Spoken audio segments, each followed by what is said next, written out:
Hello, everybody. Welcome to episode 42 of the Intermission podcast, the show where two film graduates discuss classic, iconic, and obscure films from times gone by. We're your hosts, Oscar W. Fitchett.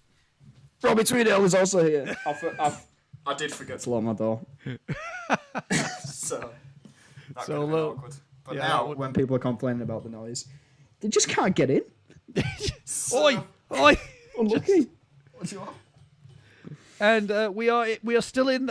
We didn't expect this to be a bit of a. We've got a bit more of a gap in between seasons. You know, like how usually in between seasons we have that nice little section where it's like, oh, we're talking about the top 10 films of the year. Yeah. We got the Christmas special and the top 10 films of the year, and then we're getting back into a season. We still are prolonging season. I think it's 5 next. It is 5. Yeah, I think it is. Yeah. But we're doing it because it's the award season, and specifically it's the Oscars season.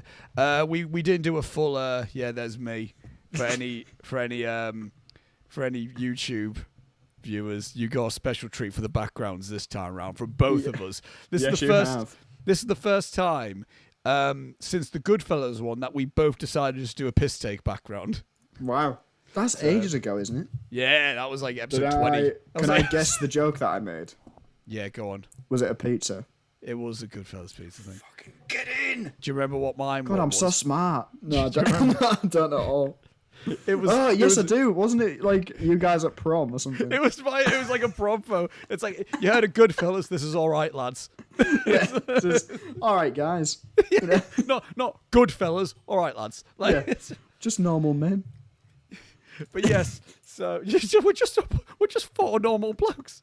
I think it was 5 of us actually in that photo. God, that's a funny thing. I speak to 0 of those people now.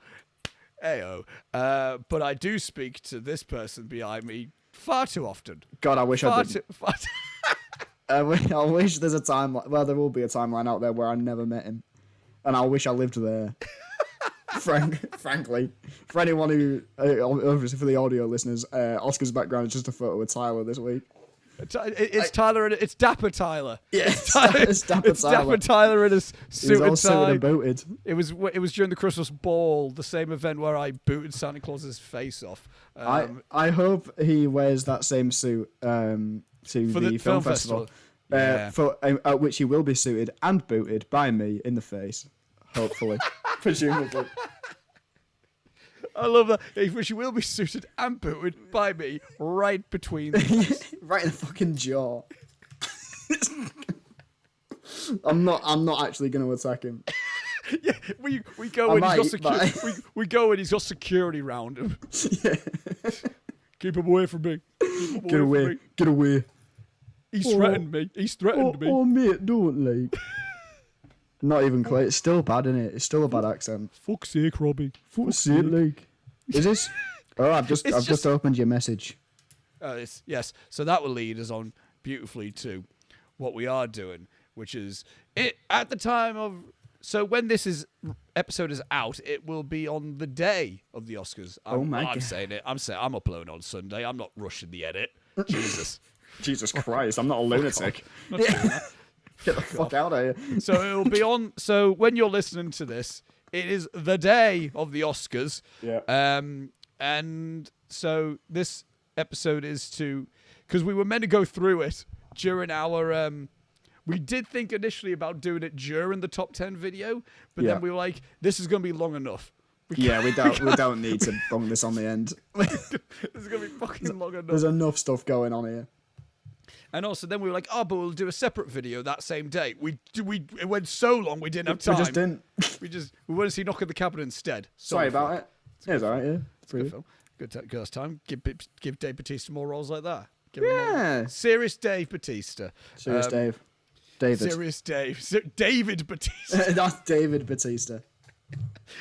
Like David E. Bautista or something. Yeah. Eric. He throws his middle name initial in there. David Estelle Bautista. That's his name. I don't even know his real middle name. I don't know. I'm gonna Google it whilst you explain. While I do a few things. So what we're gonna do, the format of this is we're gonna go through this year's Oscar nominations, and what we'll do, we'll go through them all give our thoughts on them all, and then once we go through all of them, then we'll rattle off who our final predictions are. So we won't make the prediction on who we think's winning. Yeah. Right off the bat, we'll run through them, talk about our opinions, what we think, all that, and then we'll come back to it all and go, right, this. I sent you a ballot, Robbie. You did indeed. Are these the ones we're going through? We're going through these ones, all the nominations, and we'll mark them off. So this will be our final predictions. Fantastic. Of it all. I want to clarify at the time of recording this is Friday the 10th of March. So it's not too far before the Oscars. So, happy Mario Day. Mario Day? Yeah, Mar 10. Mario. They're pushing it at that point. Right? Yeah, but they released a new trailer, so what do you want? Bless them. David Michael Batista Jr., if you were wondering. David M. Batista Jr. David M. Batista Jr. I want to make the original. That's how it was in Knock at the Cabin. But before we get going, I want to say, obviously, a few things. Obviously, as always, there's going to be time codes and that in the description. I'm not sure how. Yeah, there will be time codes because I'll time code each category. Oh, yeah. But also, so you can see what we discuss and when. It won't be as extensive as usual episodes. We'll see what the actual Oscars episode comes into play with that. Oh my God. I'll be interested in that one. I know. Yeah. Well, I'll be watching the ceremony. I doubt you will be, Robbie. So. I'll try. Okay, right. So we'll see. Depends if I'm awake. Is it on a Sunday? Did you say? Yeah, the ceremony. The ceremony starts at 1 a.m. on the. Well, sorry, I exclusively sleep on Sundays. I save it up all week and then just do it all at once through the 24-hour period. Well, I'm watching it with Angus, so that'll be a fun. Oh yeah, great. So that's going to be a time. But also in the description, as always, are links for mental health information and general help and all that stuff. Yes, as always, as I always say, you've survived your worst days. Always keep that in mind. And if you're struggling, the links in the description aren't the solution to those problems. They're just the next step. So there you go. All information there for anything like that. And I think that's really about it. Oh, Lewis isn't editing this one because we don't have time. Lewis isn't editing it? No, he's not doing these. There's going to be no message from him at the end? No, not for the Oscar specials. We have to wait till the next season. We'll have to wait till season 5 starts. Jesus. Which we'll talk more about in the actual Oscars video. Fucking part-timer, mate. Yeah, I know, right? Fucking unbelievable. But I want to say, also, I'm not sure if I'll be able to get I don't think I'll be able to get the video in time for this episode, but I might be able to get it in time for the Oscars ceremony one. Just want to say a big thanks to the select few of the Oakroyd who made the Intermission fan video. Oh my God, it's amazing! You're gonna love it. You're absolutely gonna love it. I'll try and get hold of that to put it on the next episode. But yeah, I mean, we said to people, hey, if you want to do fan art, fucking do it, and they did a fan edit, and it was. Dude, I've not laughed like that in so long. You know when you just like you need something to make you laugh so much that you cry. It was that. It was brilliant.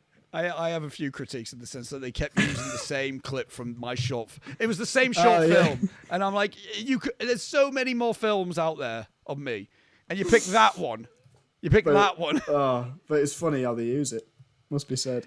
Yeah, but they repeat the same dancing clip over and over again. I'm like, there's only so much I can laugh at me spinning. Oh, Jesus. Anyway, with that being said, Robbie, should we let's get started, man. To talking about it. I need to get the pen tool out so I can mark off my prediction ballot. Hell yeah, brother. You know what? Also in the description, I'll post a link to this ballot as well so anyone can follow along if they so want to. Hell yeah, man. It's the letterboxed ballot, so there you go. I think it would just be the same as every other ballot, really. But, okay. Is this working? Yes, it is. Cool. Jesus Christ. Hang on, give me a second. I need to sort this out. Is it Friday? Are you asking that as an actual question? No. I'm just making fun of you and your deluded mind. So we're going through this more so in alphabetical manner. Oh, yeah. So, Robbie, the first category we're talking about is the best actor in a leading role category. Oh, yes. Nominations for this one are Austin Butler in Elvis, Colin Farrell in The Banshees of Inisherin, Brendan Fraser in The Whale, Paul Mescal in Aftersun, and Bill Nighy for Living. I've seen all of these, barring Living. I've seen 3 of these. Are you counting Elvis? Yes. You turned it off. You saw enough of it. I've seen 2 and a 6th of this. Basically. Right. What's your opinions on this in terms of the strength of the category for this year, Robbie? I think it's really boring. But okay, what changes would you make in a sense? Because I think I don't know. I would obviously take out some and put in others. Right. Here's what I'm saying. Here's what I'm going to suggest. Get Austin Butler out for a start. I mean, I agree. Get him out. Get him out of there. The other ones I'd probably keep, and then stick in the fucking kid from The Fabelmans because he was great and I love him. No, he's good. He's a lovely, twee little boy, and I'd like to see established people like Colin Farrell and Bill Nighy and whatever. And then just a fucking weird little nerd kid that doesn't know what he's doing. Well, I guess like Paul Mescal. Paul Mescal's not a weird nerd kid, but Paul Mescal is like he's the outlying one out of all this. Yeah, he's the little one that can in this category. He's the little toaster. God bless him. Little toaster. No, I agree. I would. No, Austin Butler. I don't know Bill Nighy, so I can't comment on that. Yeah. In terms of his thing, I would have liked to have seen. To be fair, I'm just trying to rattle my head in terms of who would I actually stick in there? Well, I mean, I like Cooper Rife in Cha Cha Real Smooth, but Cha Cha Real Smooth got no love at all in this. Yes, whatever. But I mean, I'm happy enough in terms of with this category, in terms of knowing what the Oscars would do anyway. I wasn't stupid. I'm not like knowing Robert Pattinson. I know Robert Pattinson and the Batman's not getting. Not a chance. Like he's great in it, but he's not getting in there. Or anything like that. I mean, and Colin Farrell's already nominated for Banshees, so he's not getting in there for After Yang. Yeah. So it's like, I mean, what else would it be like? I mean, Tom Cruise for Top Gun Maverick, maybe. Mate, I guess. But again, I'm not passionate about him getting that. No, exactly. I mean? So the people who I'm fine with being in here are in here. It's amazing what a while could have done, is all I'm saying. Like, when we would, give it a month ago, everyone was like, well, Brendan Fraser, obviously. Yeah. But, I mean, we'll get to it when we predict it at the end. But, I mean, I think this is a very much so Austin Butler victory. I hope not. I think it's very much so I think it is, but it's bizarre if it is. I mean, a few things you could say is I think Fraser won at the SAG, and the Screen Actors Guild is usually a good sign for that. Mm-hmm. But also, Butler won the Globe, which Fraser was also nominated for in that category. And Butler also won the BAFTA, which also was Fraser nominated for in that category. And what I'm saying is, this is reminding me a lot of the Academy Awards from fucking, oh my god, yeah, with Eddie Redmayne and Michael Keaton, where it was well, it's obviously Michael Keaton. He's made a comeback to big films, and then this fucking a younger actor who played a real person won. Yeah. And they love a real person. I saw a stat about that recently, and it was mental. Isn't it? It was like an act, all the acting categories. Yeah. So this is lead, supporting, actor, actress. Mm-hmm. There hasn't been a winner who of a role who's not based on a real person since 2016, and the last time before that was 2008 or something. Yeah. I think. I thought it was in the 90s. It was 96 or something. Something like that, yeah. Before that, it's crazy. What? Yeah. I get it because it's you've got a good frame of reference of what that person's supposed to be acting like. But surely it's more commendable to create a person. I mean, I agree. It doesn't. Oh, it's fucking. I mean, I agree with that. Do you know what we'll say? We'll say who we would want to win in doing all this, and then we'll come back. And again, as I said, we'll come back and give our actual prediction. I mean, my heart is Paul Mescal. That's who I want. I haven't seen the movie, but I'd love Bill Nighy. I'd love Bill Nighy to win an Oscar. God bless him. I want him to go up with his beautiful, swanky, lanky man go up and creep his way onto the stage like he does. It would be such a random win as well. Oh, it'd be beautiful. Such because he would have no idea what was happening. He'd go up and make a speech and be like, "I ain't got a fucking clue why I've won this." A man who hasn't won, who hasn't been winning, hasn't been winning. No. But yeah, has he been nominated at other things except this? Yeah, like okay. the BAFTAs and. Yeah. I don't think he was nominated at the SAG. I can't remember though. I can't remember. But yeah, awesome. We'll move on to actor in a supporting role. Yes. And the nominations on this one are: we got Brendan Gleeson for The Banshees of Inisherin, Brian Tyree Henry for Causeway, Judd Hirsch for The Fabelmans, Barry Keoghan for Banshees, and Ki-hee Kwan for Everything Everywhere All at Once. Right, let's get our thoughts with this one. This is a bizarre category. This is a weird category. Yeah. I haven't seen Causeway. That's the only one. It's the only one I haven't seen. I've never heard of it. What I've heard about this, I know it's an A24 film that's on Apple TV Plus, and okay. It's Jennifer Lawrence as the lead, and I think she plays like an army vet coming back type of thing. So it's like one of those type of stories. And what I've been hearing, people who have seen it, I've been hearing people say Brian Tyree Henry is very deserving, and he is given the best performance of his career in this film. Okay. So I'm like, okay, so I'm happy that he's an Oscar nominee. Yeah. Quite honestly, I haven't seen the film though, so I can't say. And I think that is the only one that's the only one I haven't seen. Yeah. Right. Out of all the ones in the Fabelmans, why is Judd Hirsch the one? Yeah. What's going on? I don't. He came in, gave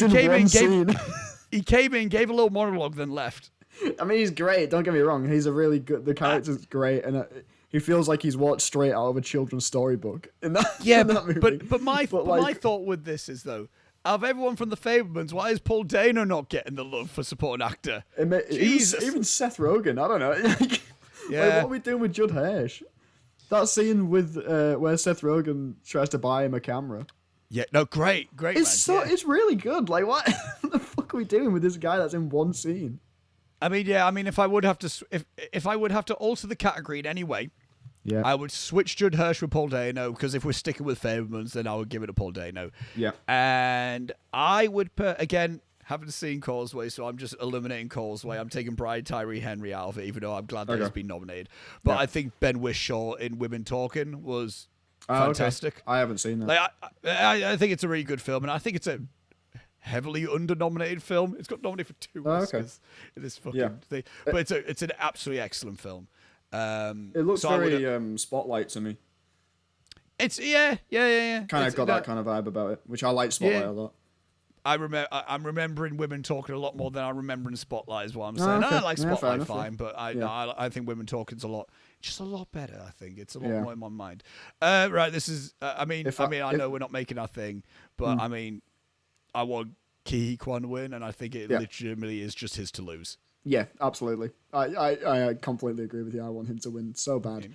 Have you seen that? They've been announcing the presenters of the last few days. Harrison Ford is one, and I'm like, please say that Harrison Ford is doing supporting acting, because then you can give it to him, and it's going to be the best thing I've ever seen in my life. I don't think he will, but he'll be doing like fucking Best Picture or some shit.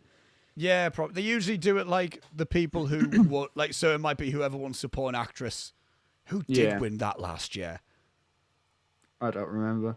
I'm usually good with this shit. Yeah. Who the fuck was the supporting actress last year? What were the big winners last year? Oh, well, Will Smith won for lead actor, so he's not going to be there. Yeah, I remember that. Who won it? I think Jessica Chastain won for lead actress. Was that in Tammy Faye?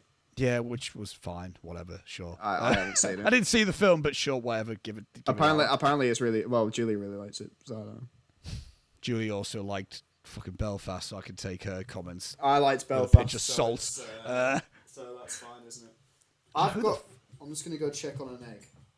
On an egg? Yeah, I can still hear you. Okay. I'll explain in a second.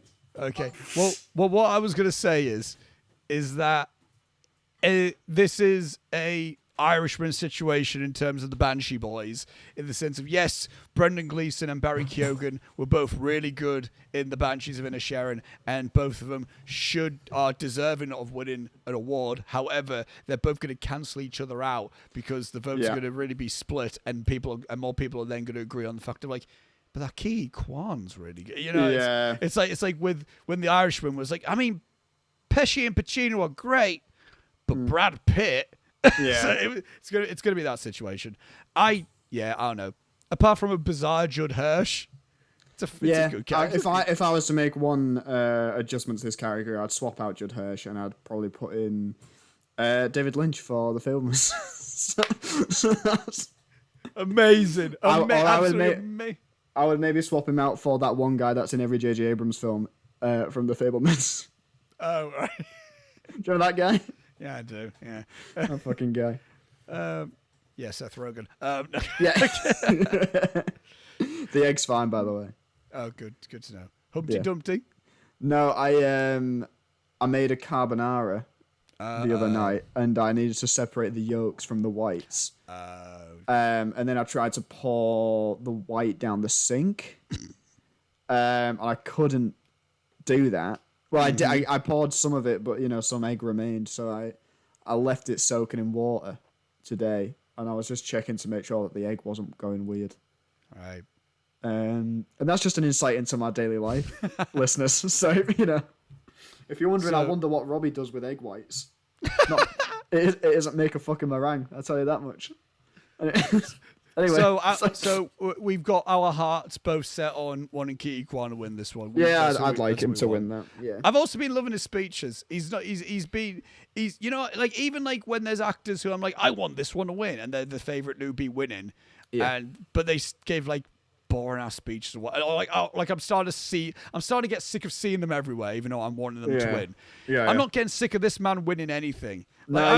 He's so lovely, isn't he? In the Independent Spirit Awards, I loved it. It's like when he just came up, accepted the award, he was like, right, I want to take this time to actually like just shout out the people who don't get mentioned. I want to give the shout out to the Boom Op. I want to give a shout out to and he just started like naming all the crew members that don't. And I was like, God bless him. What a lovely guy. And then when like Everything Everywhere won like best film at the Independent Spirit, you could just see him just the most happiest he can be. He's just like, yes. He's just the sweetest man. God bless. Anyway, we'll move on to the actress in a leading role category. Yeah. We got the nominations for this one. We got Cate Blanchett for Tar, Ana de Armas for Blonde, Andrea Riseborough for To Leslie, Michelle Williams for The Fabelmans, and Michelle Yeoh for Everything Everywhere. Yeah, I mean, get Ana de Armas out of there. I haven't seen To Leslie. I mean, not many people did. Not many people have, Robbie. Oh my God, this is the fucking controversy, isn't it? It's a bullshit controversy, first of all. Yeah, quite frankly. She's used means that are very, very easily available to her to get there. It's fine. It's fine. Who cares? Do you think all these people don't pay for their fucking nominations anyway? Yeah, exactly. In the next category, what's Jamie Lee Curtis doing here if they haven't fucking paid for it? Like, come on. Let's not fuck about here. We know what this is. We'll get to that. I would say, actually, Ana de Armas, terrible, terrible movie, but she's not bad in it. Yeah, no, that's what I said. That's what. But, exactly. Yeah. I still wouldn't nominate her because it's the same thing if she's playing a real person. She's playing a fictionalized version of a real person from an adaptation of a fictional version of that person from a book. So that's fine, isn't it? Yeah, I mean, this is a 2-horse race. This is a 2-horse race. It's weird, and again, we'll get to it. We'll talk about it now in the sense like I've flip-flopped so hard in who I'm actually predicted to win this, and I'll see what decision I make when we get to that. Mm-hmm. But I was all aboard, like thinking Cate Blanchett's winning this, without a doubt. Mm-hmm.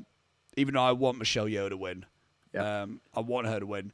And that's not even saying I don't think Cate Blanchett's deserving. It's one of these things where it's like Cate Blanchett is also deserving, but she is the more boring choice to win out of her and Michelle Yeoh. And it's difficult to say who's better because I feel like they're both two different types of performances. Yeah.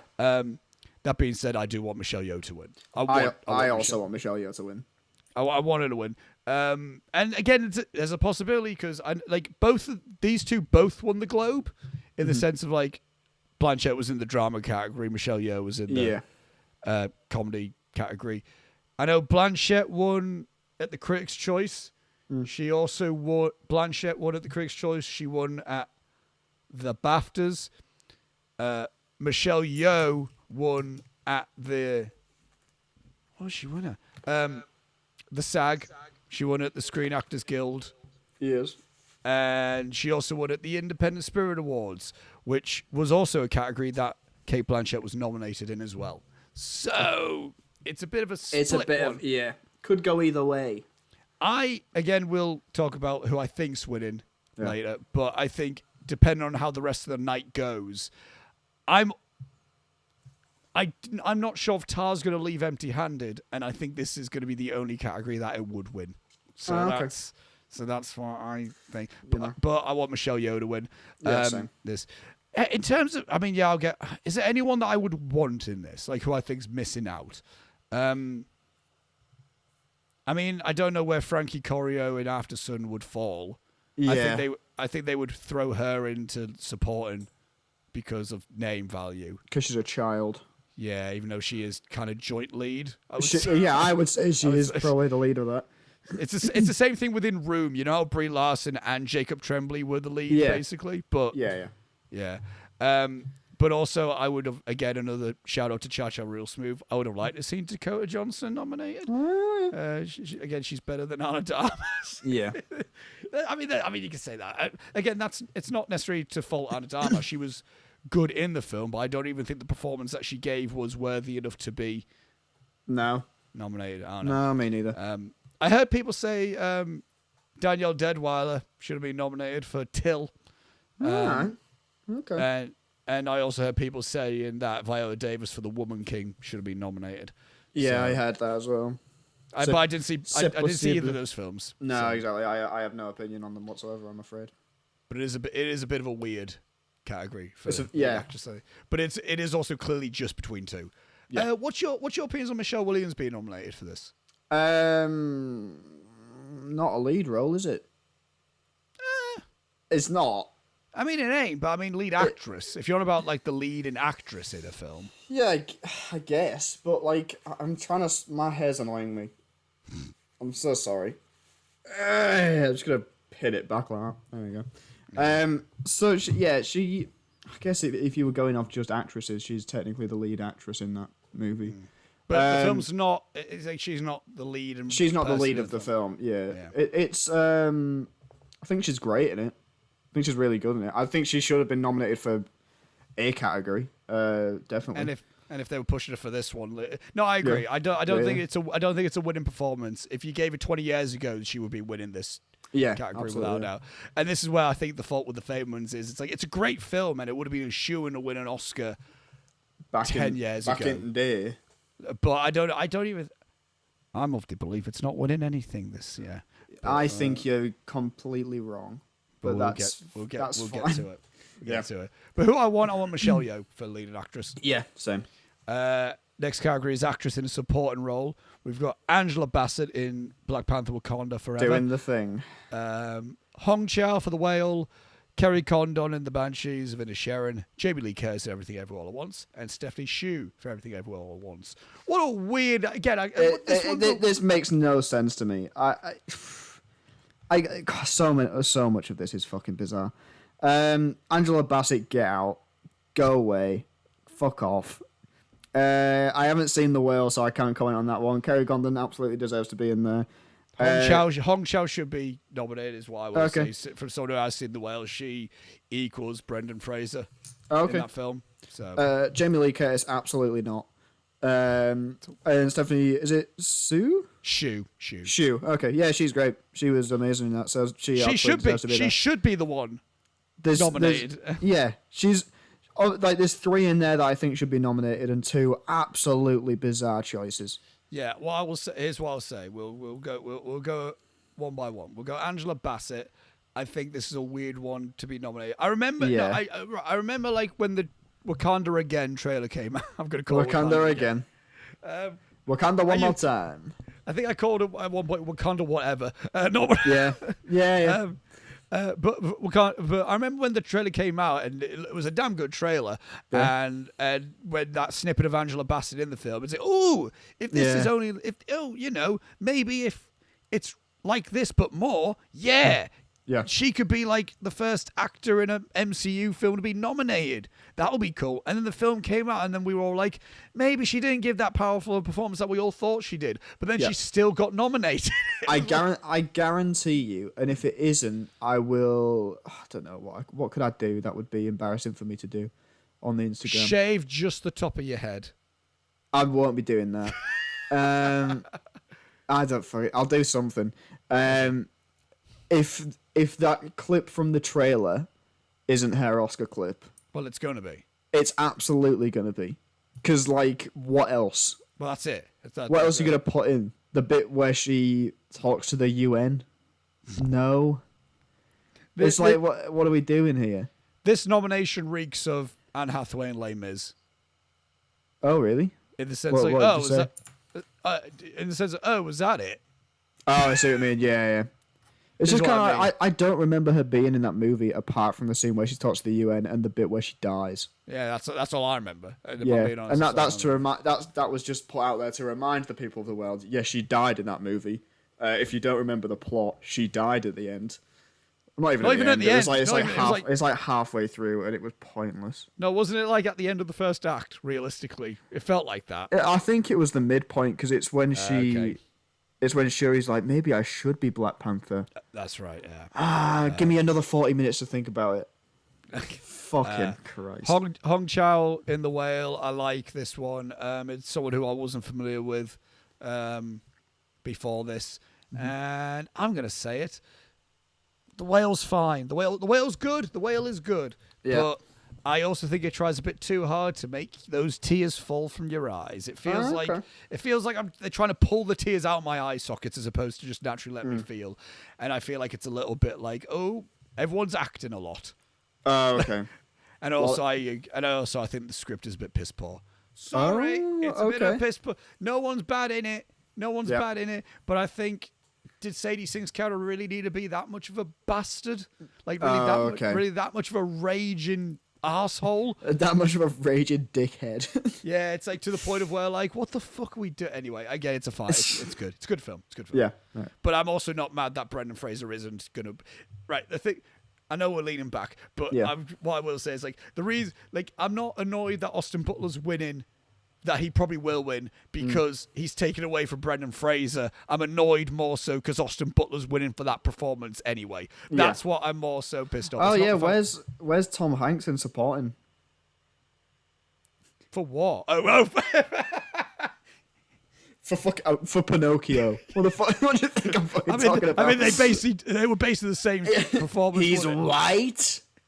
I love that line in Pinocchio where he went, he's white. Yeah, I made this puppet and it's turned out white.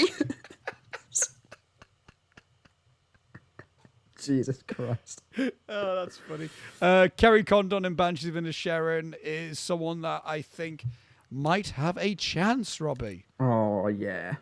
Right. Okay. We'll start breaking down the logistics of this. This is the most up in the air category of the whole fucking ceremony. Mm-hmm. Yeah. And right. First of all, who do I want? It's a toss up between Kerry Condon and Stephanie Hsu. Those are the two that I'm like, I would want either of those two to win. Yeah. Personally, this is what is the situation in terms of like, right. So Angela Bassett was winning for some reason, left and right and center. Yeah. And then. So then he got to the BAFTAs. Everyone's like, okay, it's going to be Bassett. No, it was Kerry Condon. Okay. Yeah. But also, that was a very Banshees and All Quiet on the Western Front heavy night. Yes.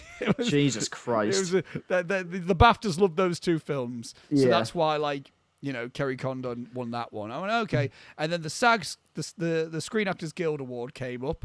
And who won that one? It was Jamie Lee Curtis, while Angela Bassett is also nominated. So, which makes no sense. So there's some history in the sense of like, right, here's the thing that could fuck everything up with this category. In the sense of like, some people are like, it's very difficult for someone to win supporting actor at the Oscars if they didn't win the SAG or the BAFTA. Okay. Some of that Bassett's done neither of. However, the last time that happened, it was Regina King in If Beale Street Could Talk. She didn't win the BAFTA or the SAG. Okay. So it can happen. Happen.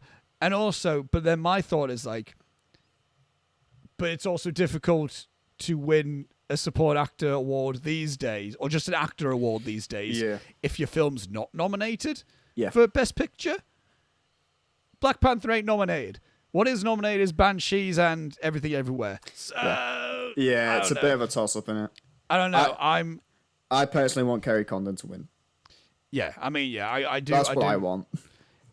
It's a weird one in the sense of, like, I like both her and Stephanie Hsu quite equally because they're both two very different types of performances. Yeah. But it's weird because every time I watch either or, and I've rewatched both of these films multiple times now, and I always come away being like, Kerry Condon's great. Or then I go, Stephanie Hsu's great. But I think, I don't know, it is a bit of a toss-up in that regard. Yeah. Let's talk about the weird Jamie Lee Curtis nomination for a second. What the fuck is going on?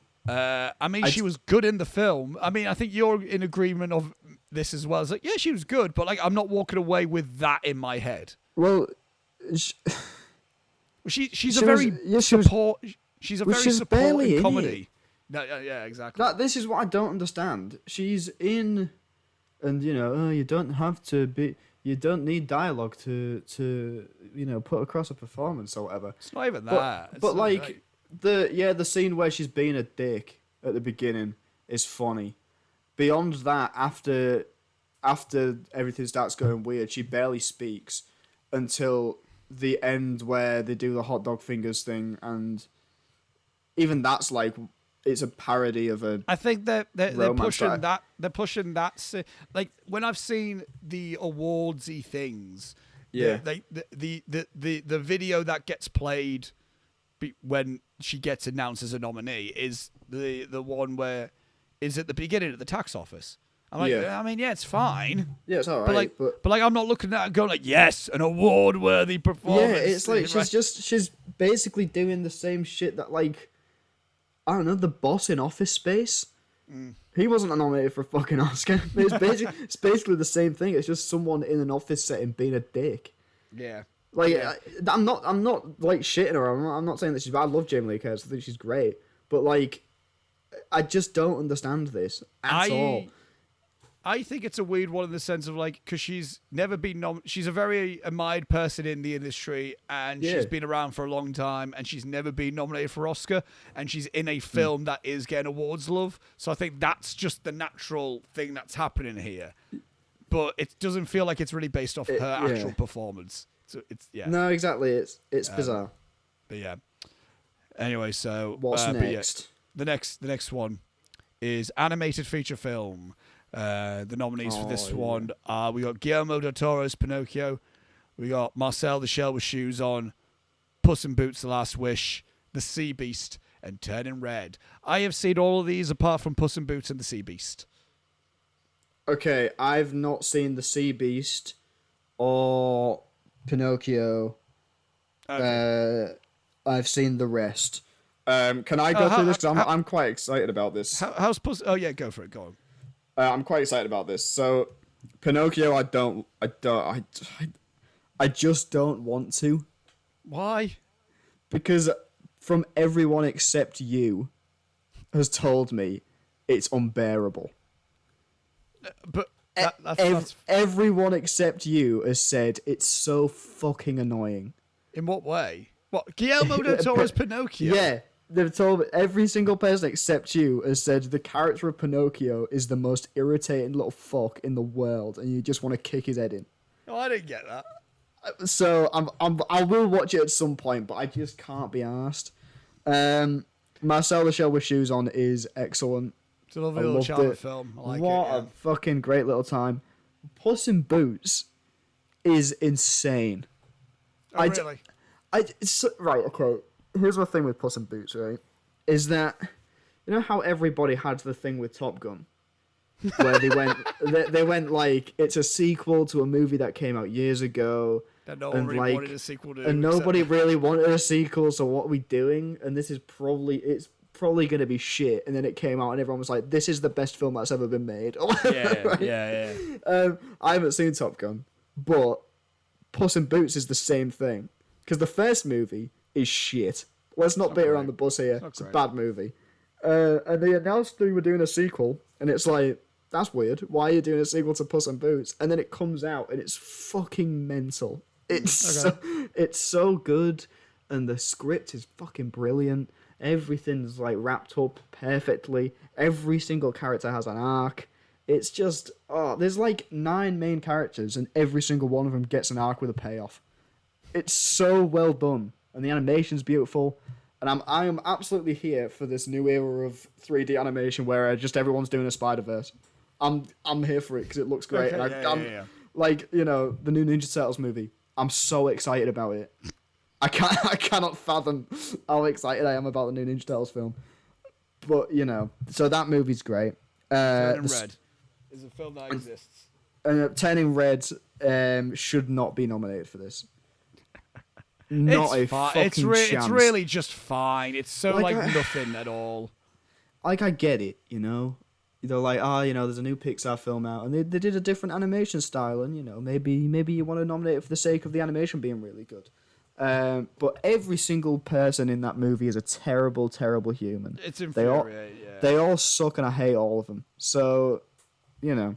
The Sea Beast is a Netflix animated film. That doesn't look like my type of shit. I haven't seen it, and Julia has seen it, and she said no, thank you. All right. In terms, I'm not really passionate about any of these. Yeah. This is a category that I'm not like very like. That I'm not like this. I want this one to win. Like that. No animated film last year really gave me that. Yeah. And as much as I like, I mean, I guess of all these, I would want Marcel to win. Yeah. More so because of what it represents in terms of, it's a little A24 animated film. That's really cute and sweet. Okay. And we need to put a stop to this now, by the way. Just going to stop you there. Can we, can I... I can't hear you now. You can't hear me? Oh, now I can. Okay, good. That was weird. You cut out for some reason. Oh, okay. I'm going to put out a public service announcement to all of you fucking letterbox gimps, right? Can we all please universally agree to stop referring to A24 films as nice little indie films? They're not fucking indie films, all right? A24 is a huge production company now. They have hundreds of millions of dollars at their disposal.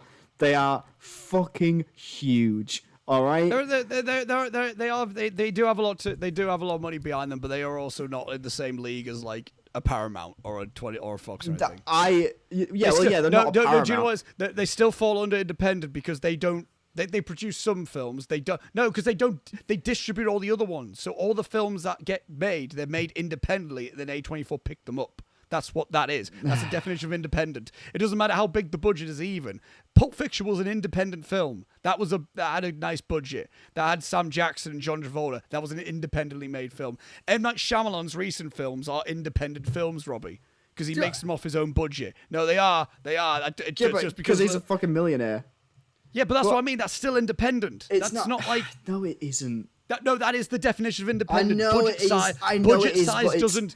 Budget size doesn't define independent. I know, but it's not an indie movie. You're talking about indie, not independent. The aesthetic of indie. I'm not getting into the technical fucking terms of what an independent film is. That's what it is. What I'm saying is, this is a company with hundreds of millions of dollars behind them. Who, maybe they only distribute these films. And no, I don't fucking care. They're a huge company, and we need to stop this fucking weird thing of being like, let's root for the little guy. They're not the little guy, all right? I'm not saying I root for him for the little guy. I'm saying Marcel the Shell with shoes on is definitely a little guy film. Yeah, I mean, I would love for that to win. If anything, that's what I would want as well. But you caused an argument that wasn't even happening. It distresses me to no end. You caused an argument that we didn't even have. I said Marcel the Shell with shoes on is a little indie A24 film, and it is a little indie film that A24 did distribute. Yeah, you know what? I just get irritated with A24. Really, never. With A24, you get irritated. I do, yeah, sometimes. I don't really show it that well though. Yeah, irritated with what? I'm sorry, I cut you off there. I just get irritated with A24 being seen as this independent company and being like, well, these guys are really having a go at it. Like it's like 5 guys in a fucking dorm room. No, it isn't. It did start off that way. I'm sure it did. I'm sure the Warner Brothers started with just 2 fellas. But that's what I'm saying. I'm saying I root for A24 because I like the films that they make. I don't. I root for. No one asked you.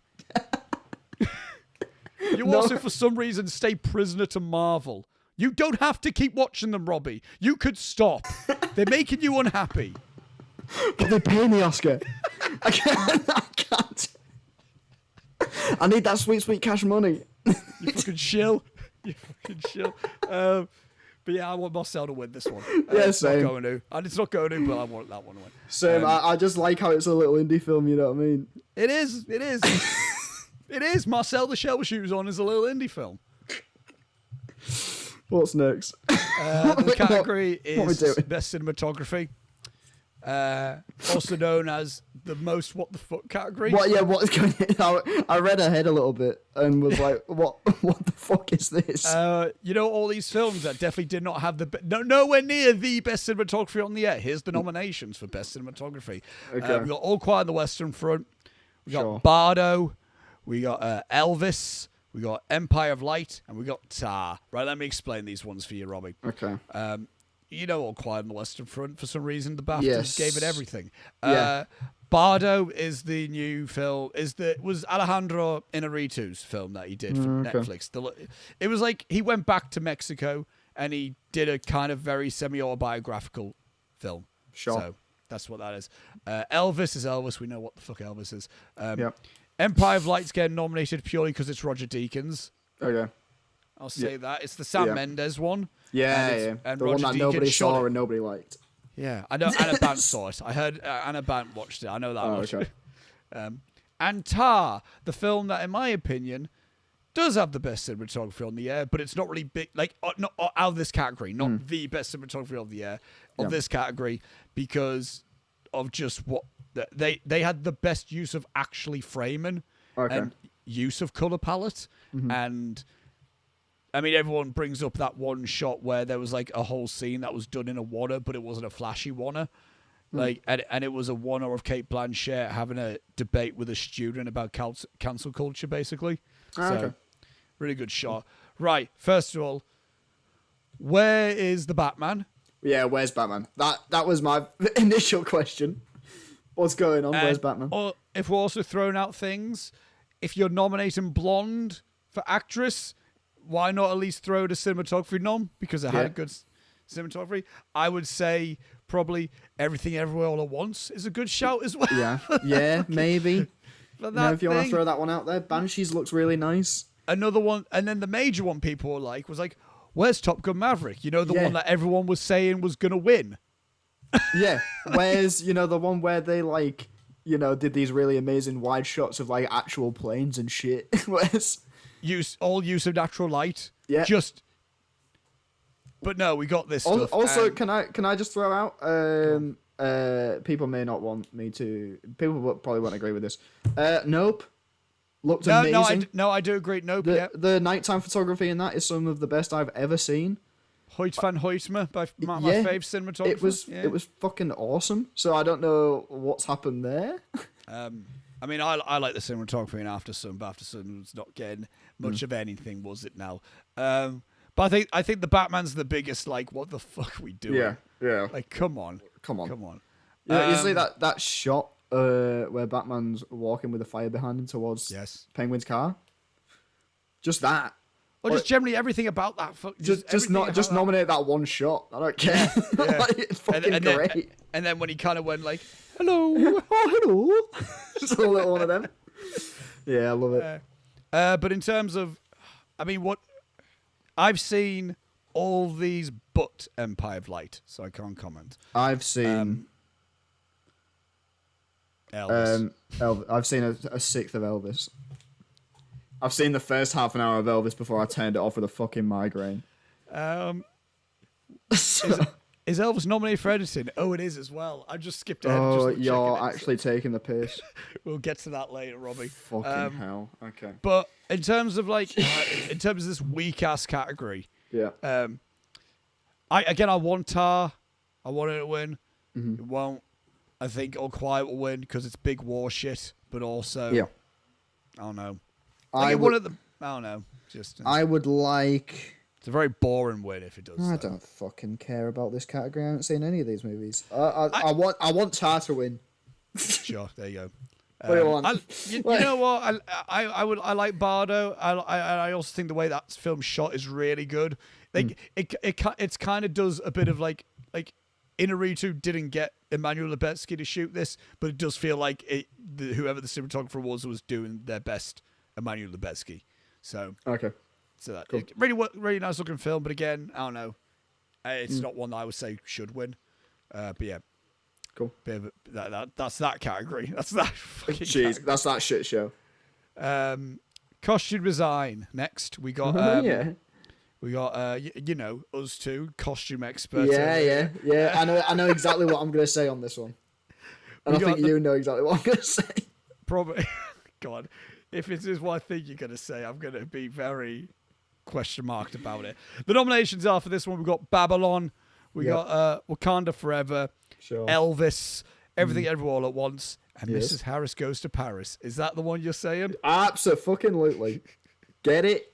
Give that movie an Oscar. You fucking weirdo. Have I seen it? No. But Julia had a wonderful time, didn't she? Julia had a wonderful time. She said it was delightful. And quite frankly, it's a lovely little British movie about a lady who wants to be a fashion designer called Mrs. Harris. It's all about fashion, baby. Give it the fucking costume award. Well, considering it was a nice little quaint British film, it didn't win at the BAFTAs, did it, though? That went to Elvis. Bullshit. You're telling me... Treason! Treason! Yeah. Oh, the costume design was so inventive. They just recreated all the shit that he wore when he was alive. What the fuck are you talking about? What is this? I mean, if you ask me what I want to win... I'm all aboard the Justice for Babylon train. I'm all aboard the. I haven't seen it. I'm all aboard. I'm all aboard. Let's not shit on Babylon. Come on, let's give this film some love. Come on, guys. It's not actually that bad. I haven't seen it. I'm that guy. I am that guy. Like, come on. Everyone, chill out. And I didn't like it. And I didn't really like Damien Chazelle since Whiplash. So I'm not even like necessarily like that guy who's like. Guys. Babylon's definitely not like Whiplash one bit. No. But I would say, I mean, Everything Everywhere All at Once is what I would want to win. Yeah. And some people might be like, wait, what? I'm like, no, think about like all the shit that's in that film. Yeah, they have to design how everyone dressed in every universe and whatever. It's intricate. Yeah. You got the Jobu Tupaki, Everything. Yeah. But you also got that one where the Everything Bagel, like when they're all dressed in the... Yeah, that was cool. Yeah, there's a lot. It's good stuff in there, yeah. The Bum Bag. Yeah. Sorry, absolutely. Fanny Pack for you lot. Yeah, Jesus. Gary called it a fanny pack the other day, and I was like, it's a bum bag, Gary. Yeah, what the fuck are you talking about? Get the fuck out of here. Yeah, but so Robbie wants Mrs. Harris Goes to Paris, and I want I do indeed. Everything Everywhere. I want Everything Everywhere. I also want to say, me and Angus are rooting for Everything Everywhere to sweep everything. Yeah. Like, just because. For a laugh. Just because, I mean, it's my favourite film of everything that's nominated here. Yeah. So I'm like, anyway. Next category, Robbie. Mm-hmm. Robert. We've got, it's the directing category. We've got Best Directing. 1 second, I'm miles off. Yes. Directing. Yeah. Nominations are for this one. We've got Martin McDonough for The Banshees of Inisherin. Oh, yeah. Daniels for Everything Everywhere All at Once. Yeah. Steven Spielberg for The Fabelmans. Yes. Todd Field for Tar. Yeah. And Ruben Östlund for Triangle Sadness. What's he doing there? What are you? Hey! You're not gonna. Who directed All Quiet on the Western Front? Like, what we? What was it, Eric Berger or some shit? Yeah, Or was it Mark Berger? Yeah, put him in there. Yeah, get him in there. That's so funny how he won the BAFTA. He's not even nominated. Yeah, he was like, even he was confused at the BAFTA. He was like, what the fuck? Yeah. But yeah, where's he? Personally, for me on this one. There's a lot of people that I like in this. This is a good category. I like 3 of these, and 2 of them I don't know. So I don't know. Yeah. But you know, I mean, personally, don't you say it. I would like Steven Spielberg to win. Because quite frankly, he hasn't had enough acclaim. So. But you know what? This man needs more. Yeah. Do you know, out of all these nominees, do you know who needs more recognition? Steven Spielberg.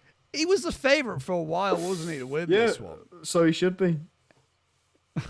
I mean, I wouldn't be disappointed, but also it would have been a bit of like okay. Yeah. No, I obviously want the Daniels to win. I'm not a fucking hedonist. I'm not, come on. You're not a whatonist? I don't know. What did you say? I said hedonist. Hedonist. Hedonist, but I don't know if that's a word. I don't even know. Now that I've said it. Heathen. I'm going to Google it. Yeah, I know. But yes, I want Daniels to win this as well. These are the ones I wanted to win anyway, and now they're the favourites, which I'm like, oh, nice. Keep it going. Here we go. A person who believes that the pursuit of pleasure is the most important thing in life. I am a hedonist. Read that definition again, sorry. A person who believes that the pursuit of pleasure is the most important thing in life. Now, when we say pleasure, what are we talking about here? On synonyms, it's come up with sensualist. Oh, so fuck. Well, maybe I'm not a hedonist. Or maybe, I don't know. Who knows, man? So yeah, Daniels is yes. Yes. We'll move on from that. Is there anyone that I would have wanted in here? Damien Chazelle. You what? No, I'm joking. What did you say? I said Damien Chazelle, but that's not. Tell you who I would want in here, and quite frankly, I'm sick of this kind of buffoonery. Kevin Smith. No, Clerks 3. Yeah. Give it to this man. This sounds like I'm about to make a joke, but I do genuinely mean this. Can we stop? I know what you're fucking gonna say. Go on. What do you think I'm gonna say? Are you gonna say Jimmy Cam Cam? No, fuck. Jesus. Oh, okay. No. That's fine. No, I think I would like to encourage the Academy to have less of a divide between animated feature films and live action feature films, and maybe start nominating some animation directors for best directing, because they have like complete fucking control of what that movie is. But also, who are you putting in there then? Puss in Boots, man. Whoever it was that did that, stick him in there. Abso-fucking-lutely. They have the Annie Awards. They're fine. Yeah, I know they'd fuck off. It's not the same thing. I know. Start throwing people like that in there, please. As much as I like seeing Ruben Östlund in there, and I also like seeing Todd Field in there for Tar. If I would take those two out, and I would put in Charlotte Wells for After Sun, and also Park Chan-wook for Decision to Leave, because I think especially Decision to Leave, that film was very directed. That film was very director stylized, and what would you? And also that film got nominated for Zilt on this. Yeah, bullshit. What would you think to me suggesting Matt Reeves? Here. I mean, I would like it, but it wouldn't be anyone that I'm like, I wouldn't be putting him in there personally. More so because I know the film. You know what I mean? Like that film doesn't need an Oscar for directing. Yeah. Do you know what I mean? Or like, nor do I think it's the same reason why, like, yes, Robert Pattinson's great in The Batman, but I don't think he needs that for that film. Yeah. It's the same reason. It's the same reason why I would have loved to have seen it in Best Picture, but it's for the same reason why, like, I'm not necessarily distraught that Joseph Kosinski isn't in there for Top Gun Maverick, the director. It's like a great film, but I wouldn't have been like, I'm neither upset or happy that he's not nominated in this. Yeah, that's fair. But yeah. Overall, a pretty strong directed category, but at this point, it's Daniels to lose. It is Daniels to lose. Here we go, Robbie. This is we're coming up to some of the categories that we might end up having to just speed. Just gloss over them because I don't know. For documentary feature documentary, we've got All That Breathes, All the Beauty and the Bloodshed, Fire of Love, A House Made of Splinters, and Nirvana. I've not seen any of these. What I will say is I've heard All the Beauty and the Bloodshed's great.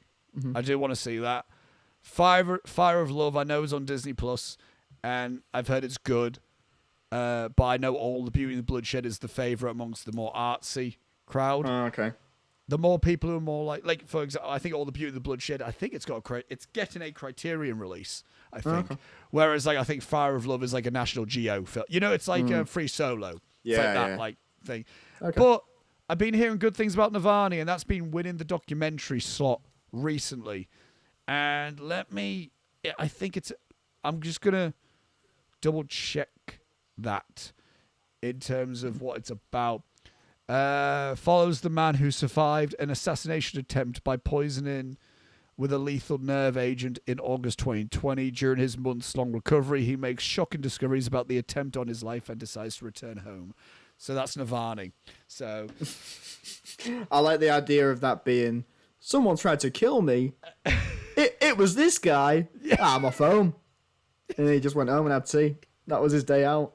I like the idea of it all taking place in a day. If that's just happened all like it went like it just he woke up and was like, oh, we don't have any milk in. I'll go get some milk. And it's like that. He treats it like that. Someone tried to kill him. He then finds out who it was, and he goes, "Fuck hell, that was close." And he goes, "Well." You know what I'll do? I'll read. Let me look through the description of these because I think at least let's at least educate ourselves slightly. Yeah, let's go. Like, which one do we think is going to be fun?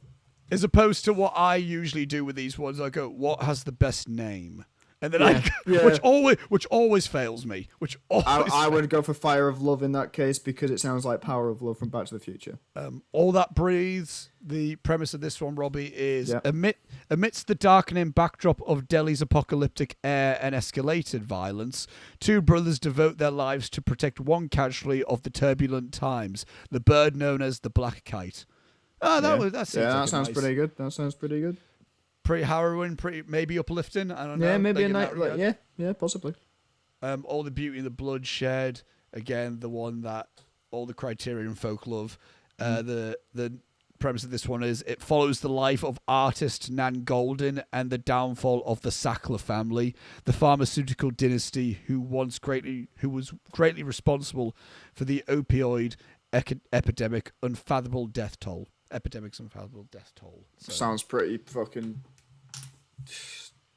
depressing. Yeah.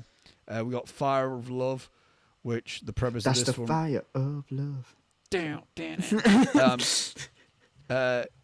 Intrepid scientists and lovers Katia and Maurice Kraft died in a volcanic explosion doing the very thing that brought them together, unraveling the mysteries of volcanoes by capturing the most explosive imaginary ever recorded. Oh, I thought it was just a nice little love story. That sounds awesome. But I wanted you to say they died in a volcano doing the one thing that brought them together in the first place. Karaoke. Yeah, like if they met at a karaoke night and then, they were singing Islands in the Stream or something and then fell in a volcano. And the premise of A House Made by Splinters is children and staff in a special kind of home, an institution for children who have been removed from their homes while awaiting court custody decisions. Staff do their best to make the time children have there safe and supportive. Okay. Sounds nice. What's that one on? Is that on anything? I don't know. It was a Sundance flick, so that's one of these ones. That sounds nice. So yeah, those are that one. Those are the documentary ones. Sounds like a good batch. In all honesty, I will say. Yeah. None of those I roll at, if I'm being honest. Yeah, I mean, which one am I interested in watching the most? Maybe the guy that was nearly assassinated. Navani. Yeah, it's either that one or the one where they died in a volcano. Because how do you even do that? Yeah. So that's pretty good. I know Fire of Love is on Disney Plus. I know that much because it's National Geo, I think. And I don't know where Navani's showing, but I know Navani won the BAFTA for documentary. So that might be something to go off. Shit. Documentary short subject. Jesus Christ. Skip. Film editing. No, we'll read the Elephant Whisperers. The Elephant Whisperers. Well. Haul out. Right. How do you measure a year? The Martha Mitchell Effect and Stranger at the Gate. Right. The Elephant Whisperers, Robbie. The premise of this one is Bomman and Belly, a couple of South Indian devote their lives to caring for an orphaned baby elephant named Raghu. forging a family like no other that tests the barrier between the human and the animal world. That sounds like... Do you remember My Octopus Teacher or some shit? Do you remember that one? Yeah, it sounds like that, where people were like, did that dude fuck the octopus? Like, Maybe. I don't want to know. Did he fuck that elephant?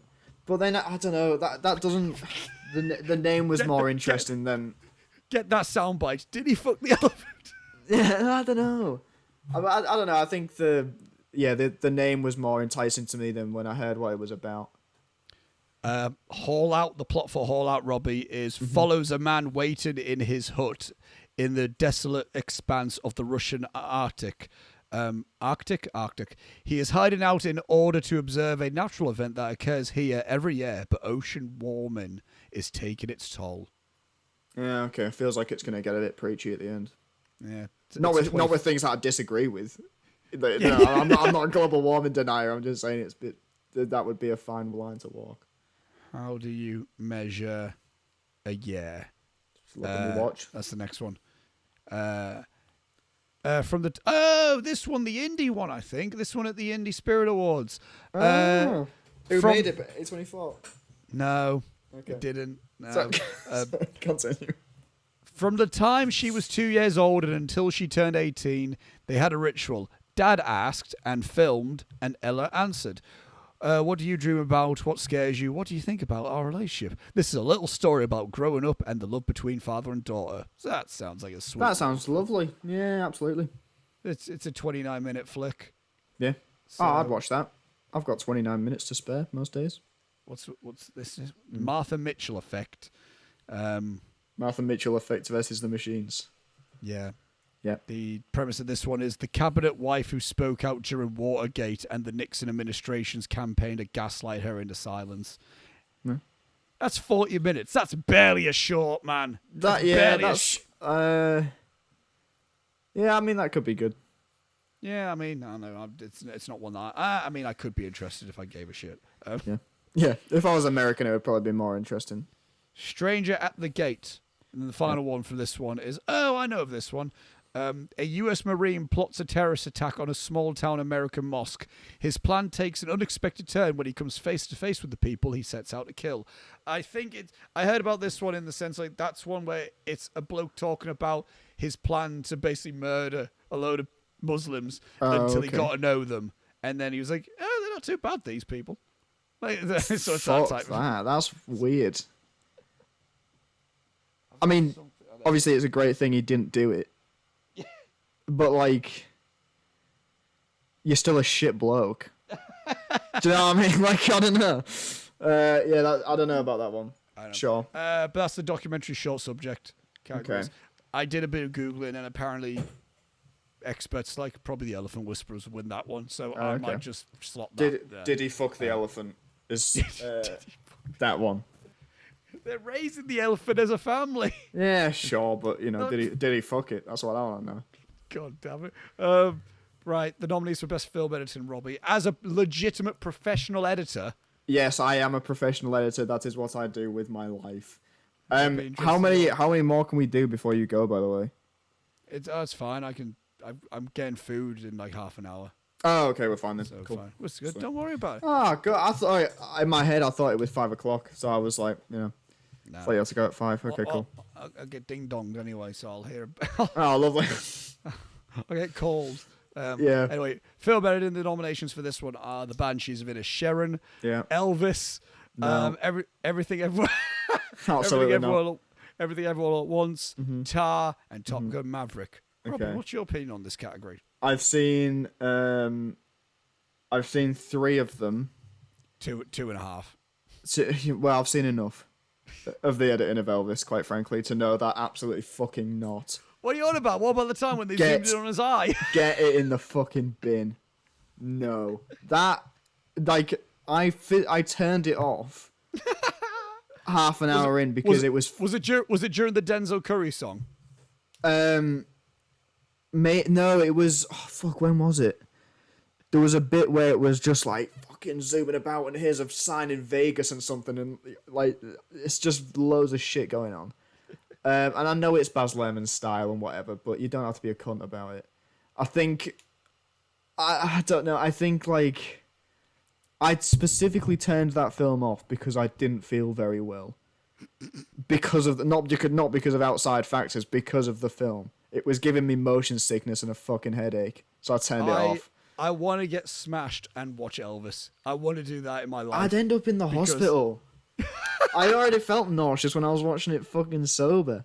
I don't need alcohol in the mix. If we just take shots of straight like whiskey, Robbie, and then just watch God. I mean, like, you know, for the style that he wanted to go for, the editor probably did a flawless job, but fuck me. It is horrific to watch. I mean, it's not like it's Bo Rap editing. Well, no, that's true. It's not like that, but which I want to say, Bohemian Rhapsody, best editing, Academy Award winning editing for Bohemian Rhapsody. Insane. Doesn't make any sense. But the other nominees, I saw the show with shoes on. I would happily put that in there. Okay. Great. I mean, you know, I guess it technically comes down to VFX, but like really great comp work on that. And the documentary style of it without it being a doc, it's really cleverly done. I like that a lot. Glass Onion, maybe. Yeah, the editing of Glass Onion was good. That was really nice. I liked that a lot. That first montage where it's like fucking cutting between everybody whilst they're trying to figure out the puzzle blocks. Yeah, that's really nice. I haven't seen Tar or Top Gun Maverick, but I imagine they're technically very well done. They're very well edited. But obviously, I want Everything Everywhere All at Once to win because the work on that is insane. Editing, it's brilliant. And it's been winning them. I will say that it's been winning the editing awards. It was the only award of the BAFTAs it won. It was the editing award. I would have liked to have seen After Sun because I think that's a really well edited film. Oh yeah, I could agree with that. I didn't like that movie, but I can agree that it was well cut. Absolutely. There was a lot of cut things that were again simple, but also had a style to them. So I would have liked to have seen that. Is there anyone else? Probably Decision to Leave would have been good in the editing.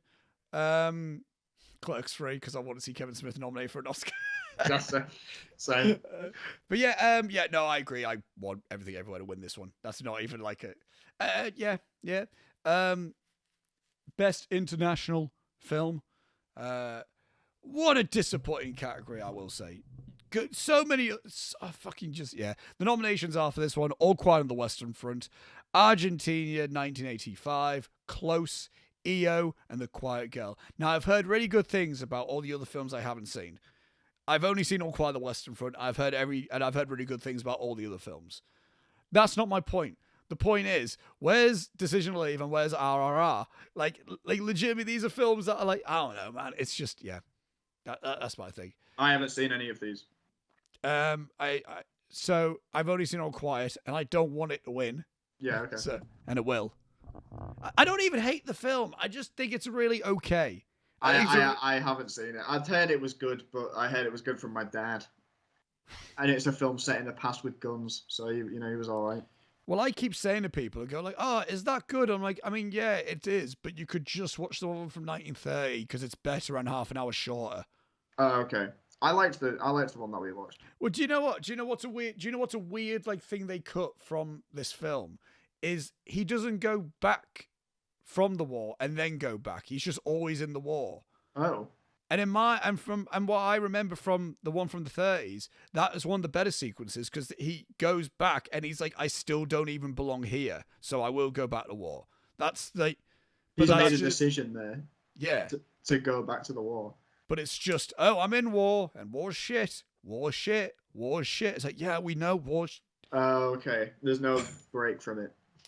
No. Oh, okay. I'll give it a watch at some point, but I'm not rushing to watch it. Yeah, exactly. But yeah. Makeup and hairstylings. Sorry. Do you remember when we said that my audio cut out briefly? Yeah. Yeah, it's because it was because my microphone's become disconnected. Oh, right. Okay, so are you just recording from your... The wire's fallen out, so I've just been recording from my laptop for a bit. Are you still recording through Audacity? God, I hope so. If not, I'm just going to have to use the Skype audio. Probably. Am I? I am not. Ah! Oh my god, what a... So if Robbie's audio was shit for a good while, that's why. What a crock of shit. We'll wait for him to sort that out. Oh my God. Okay. Hey. Here we go. Are we recording again? Yeah. Okay. I cannot believe that. Fucking hell. Right. Whilst I'm up, am I alright to just go get my phone charger? Yeah, do that. Makeup and hairstyling, Robbie. Yes, sir. Again, like costume, we're experts in this. Yes, absolutely. The nominations for this one, we've got All Quiet on the Western Front. Yeah. The Batman. Oh, yeah. Black Panther Wakanda Forever. Oh, yeah. Elvis and Jesus. and The Whale. Right. Should be The Whale. Should be. Should it? Yeah, no, it should be The Whale because should it? They gave him a big fat suit. Yeah. Okay. Sure. But can I would argue. So there's no other big, costume stuff in The Whale, except the fat suit. No. Yeah, that's about it, really. Yeah. That's Okay. Well, then I'm gonna say no to that. I mean, you haven't seen it, so. Yeah. Well, I'm gonna say no anyway, and say. And Elvis. you're gonna say the Batman. I'm gonna say Batman, because yes, they did the Penguin, and nobody knew that it was Colin Farrell. I mean, they did if they kept up with it, but if you didn't know, you wouldn't have known. But on top of that, they did multiple other interesting things with makeup and hairstyling, and that whole film has a very specific vibe. No, I agree. Which I think is added to by the costume and hairstyling. Wakanda Forever also has great costumes, but about costumes, about makeup. What makeup? Oh, makeup and I don't know. Who fucking cares? Yeah. They gave Namor big pointy ears. Maybe I don't remember if he had the pointy ears. Yeah, I don't know. But Batman, absolutely Batman. I mean, either of those two, it's not winning. I can tell you now, that's not winning. Yeah, it'll be the Whale, but it should be Batman. No, it won't. No, it won't. What? I can tell you what's winning. What? Because this has been winning every other fucking award show. Oh, go on. It's been Elvis. It's been Elvis winning it. Is that because Tom Hanks has got a fat suit on? And they also made Elvis a bit fat once, later in life. Oh, did they? For that, yeah. Well, the very last scene. Oh, I've seen the meme. Yeah. Where he's like. Yeah. That's pretty good. I hope they show that at the Oscars. Yeah. Yeah, that's just that still comes up. It's like a little bit compressed. It's like. Sorry, it looks like I'm peeking a little bit. You sound okay on mine, but yeah, there you go. Okay. Yeah. Technically, I am peaking. Looking at my levels. Yes. Next category, Robbie, we've got Best Original Score. Yeah. We got All Quiet on the Western Front. Yeah. Babylon. The Banshees of Inisherin. Yeah. Everything Ever All at Once, and The Fabelmans. This one's an okay category. My pick would be the Batman. But sadly, it's not listed here because what the fuck is happening? Gary's crying that Top Gun Maverick didn't get nominated because for some reason that was like his top 5 songs on Spotify Wrapped were 5 songs. It was his number one. I think his number one song was the Lady Gaga song sang in that. Which we'll get to that song in a bit, and then 4 just songs from the score. From the fuck, who is this man? Who is this bizarre human that exists? The previous 2 years before then, he just had 5 Lewis Capaldi songs. Just was he going through a breakup? Was he all right? No. Is he okay? But yeah, my pick would be Babylon. I haven't seen the movie, but the score's great. The score it's a good score. Phenomenal. It's absolutely incredible, and it might have a chance. I hope so. There might be a really random moment where they go, give it a Babylon, because and everyone goes, eh? Everyone's like, sure, so we can hear the that killer sax. Yes. Yeah, but also the Everything Ever All at Once score is also really good. For my agenda, I would like that to win, so Everything Ever All at Once can win everything that it's nominated for. But also, Babylon kind of is the best score out of this slot. I don't remember Everything Everywhere score, so I'd go Babylon. I don't really until I'm watching the film, and I'm like, the score's great. And then I have listened to the score as well, like separately. I'm like, the score is really good. I like Song Looks as well. as a artist generally. Feynman's is good. John Williams doing his thing. Yeah, it's a great score. And I like the Banshee score, like that like old Irish folk influence and stuff. And All Quiet on the Western Front's a really boring war score. So yeah, that could also win. Swap that out for the Batman. You what? Swap that out for the Batman. I agree. Yeah. Yeah. I mean, fuck, what was I going to say? I was going to say something then. Oh, John Williams? Yeah, John Williams. My most anticipated score for this year is the Indiana Jones score.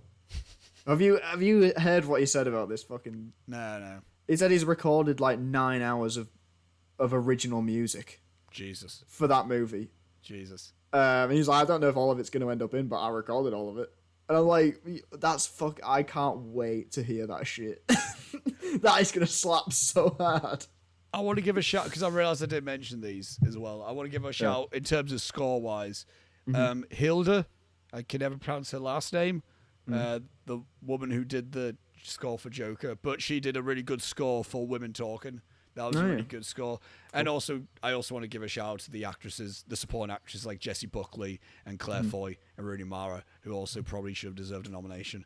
But but score-wise, get rid of All Quiet for Batman, because it's It great. was the best score. It was the best score of the year. yeah, quite frankly. What's going on? And now we're keeping with the musical theme, Robbie, with the next category. We're going to be talking about the best original song. We've got Applause from Tell It Like a Woman. I don't know. Hold My Hand from Top Gun Maverick, also known as Gary's #1 listened to song on Spotify in 2022. What the fuck is going on? It's not even the best song out of that fucking film. I don't know what's going on.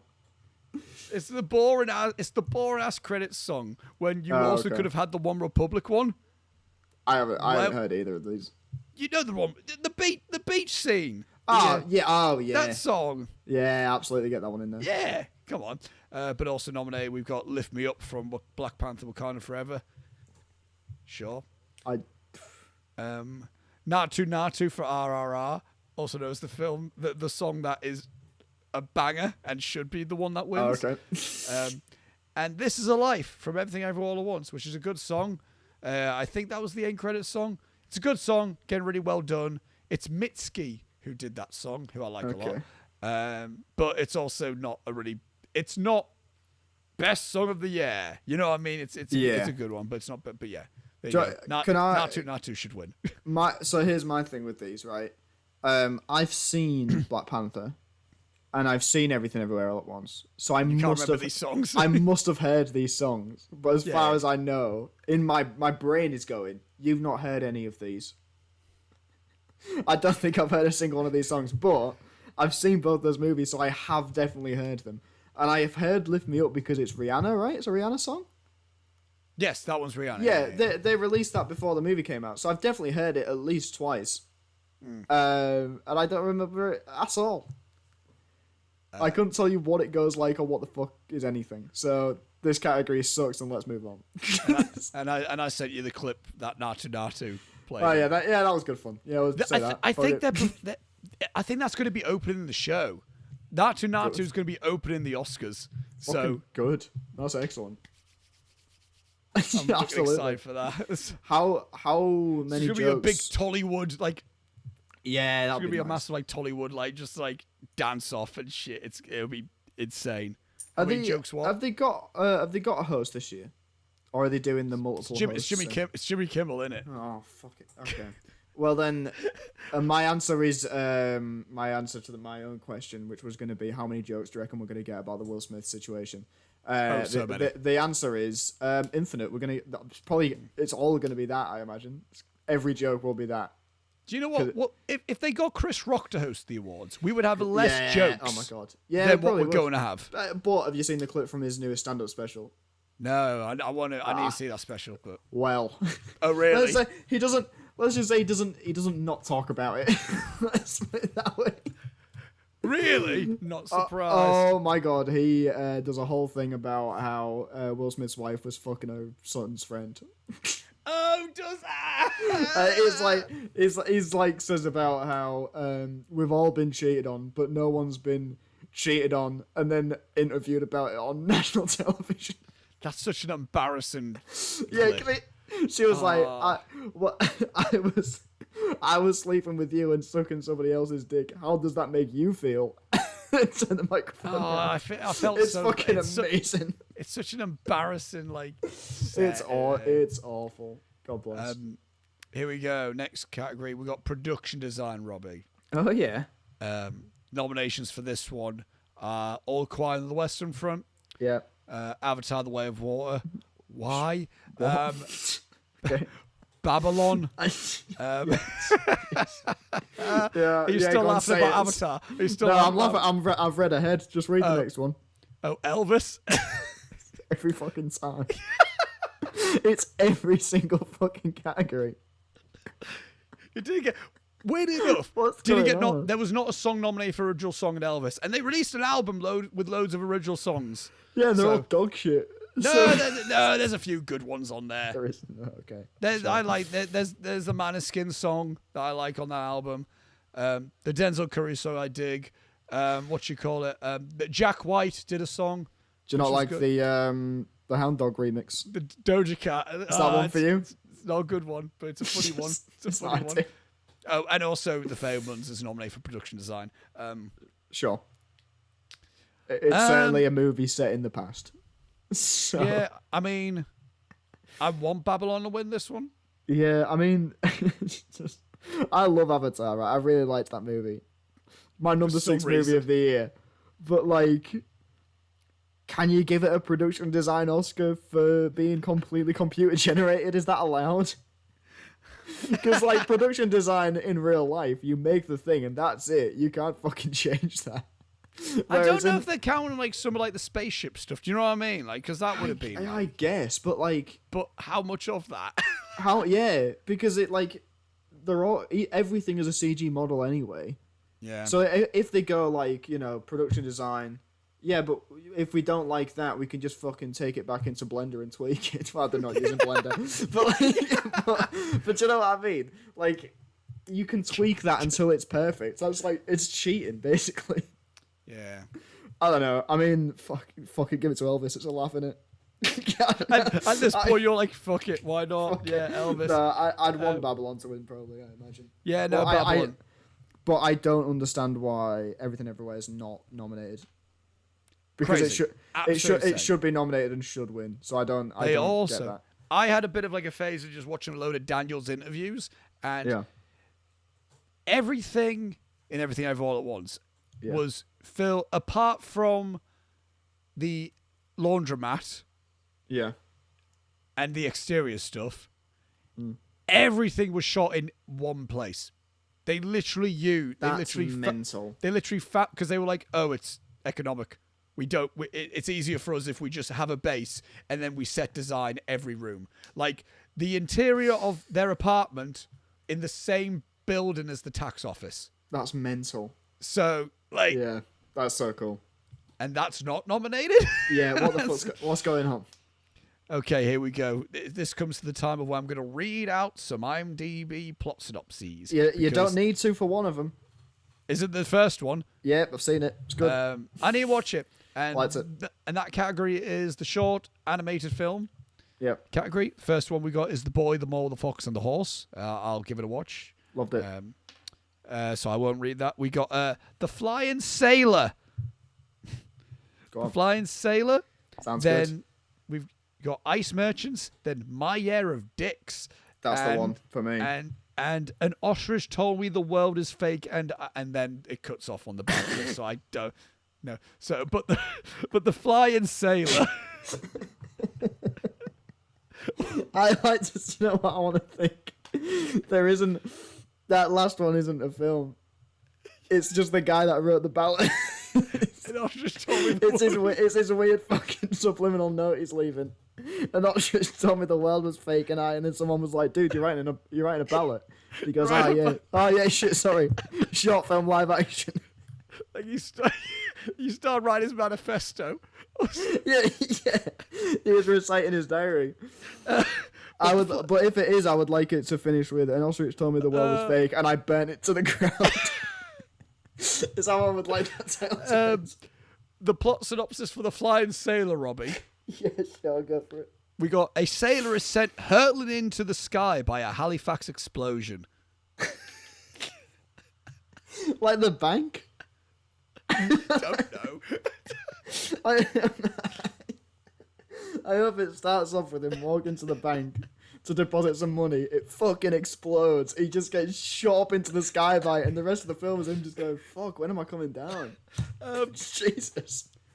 Ice merchants, the plot for this one, Robbie, is buying and selling ice. I we imagine. got, every day, a father and his son jump with a parachute from their vertiginous cold house attached to a cliff to go to the village on the ground, far away where they sell the ice they produce daily. That's the plot for that. Sure, sounds lovely. Get on to My Year of Dicks. Hang on. And My Year of Dicks. 2024. 2022. Sorry. Continue. I'm just predicting which one mine's going to be.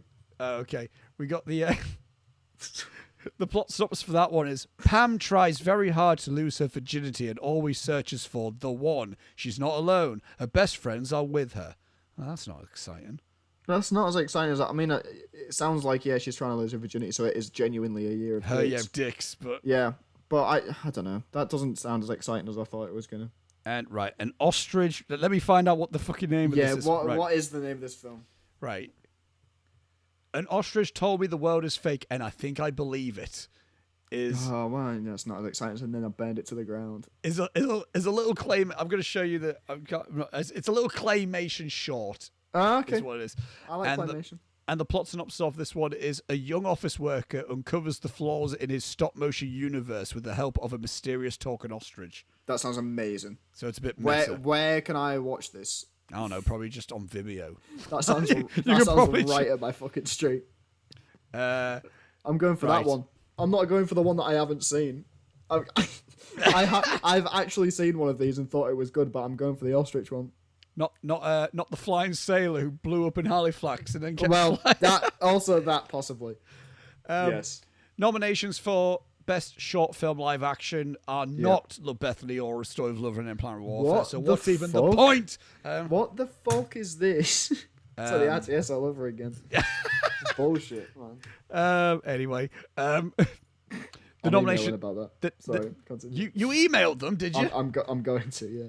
Robbie, man. Anyway, the nominations are An Irish Goodbye, Yes. Ivalu, Le Pupil, Night Ride, and The Red Suitcase. Right, the plot synopsis of An Irish Goodbye, Robbie, is in rural Northern Ireland, a pair of estranged brothers reunite following their mother's untimely death. Cool. Sure. Sounds sad. Ivalu. Ivalu.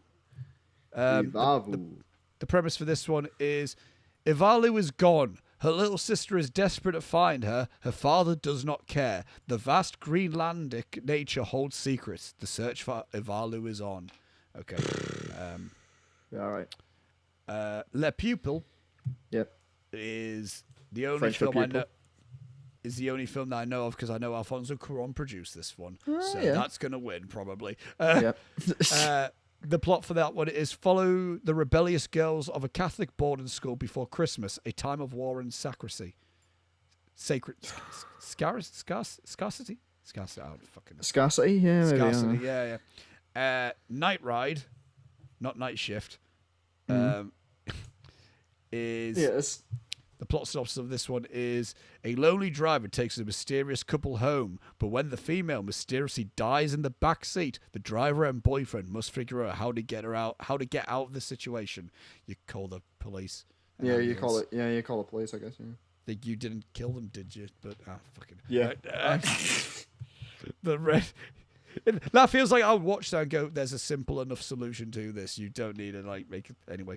And The Red Suitcase, the plot of this one is Luxembourg Airport. Late in the evening, a veiled 16-year-old Iranian girl is frightened to take her red suitcase on the automatic carpet. She keeps pushing back the moment to go through the arrival gate and seems more and more terrified. Sure. And that's 18 minutes. Fucking Christ.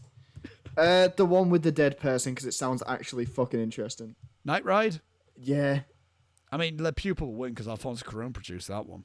Yeah, but I just fuck it. This is exactly this category. All the nominees in this category, I haven't seen. By mind, I haven't seen any of these. They could be great.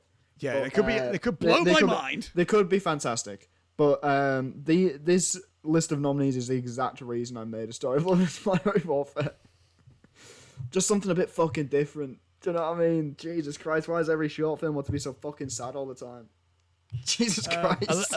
Unless if it's animated and you got a sailor flying across the fucking... Yeah, and that's a laugh. That's fantastic, quite frankly.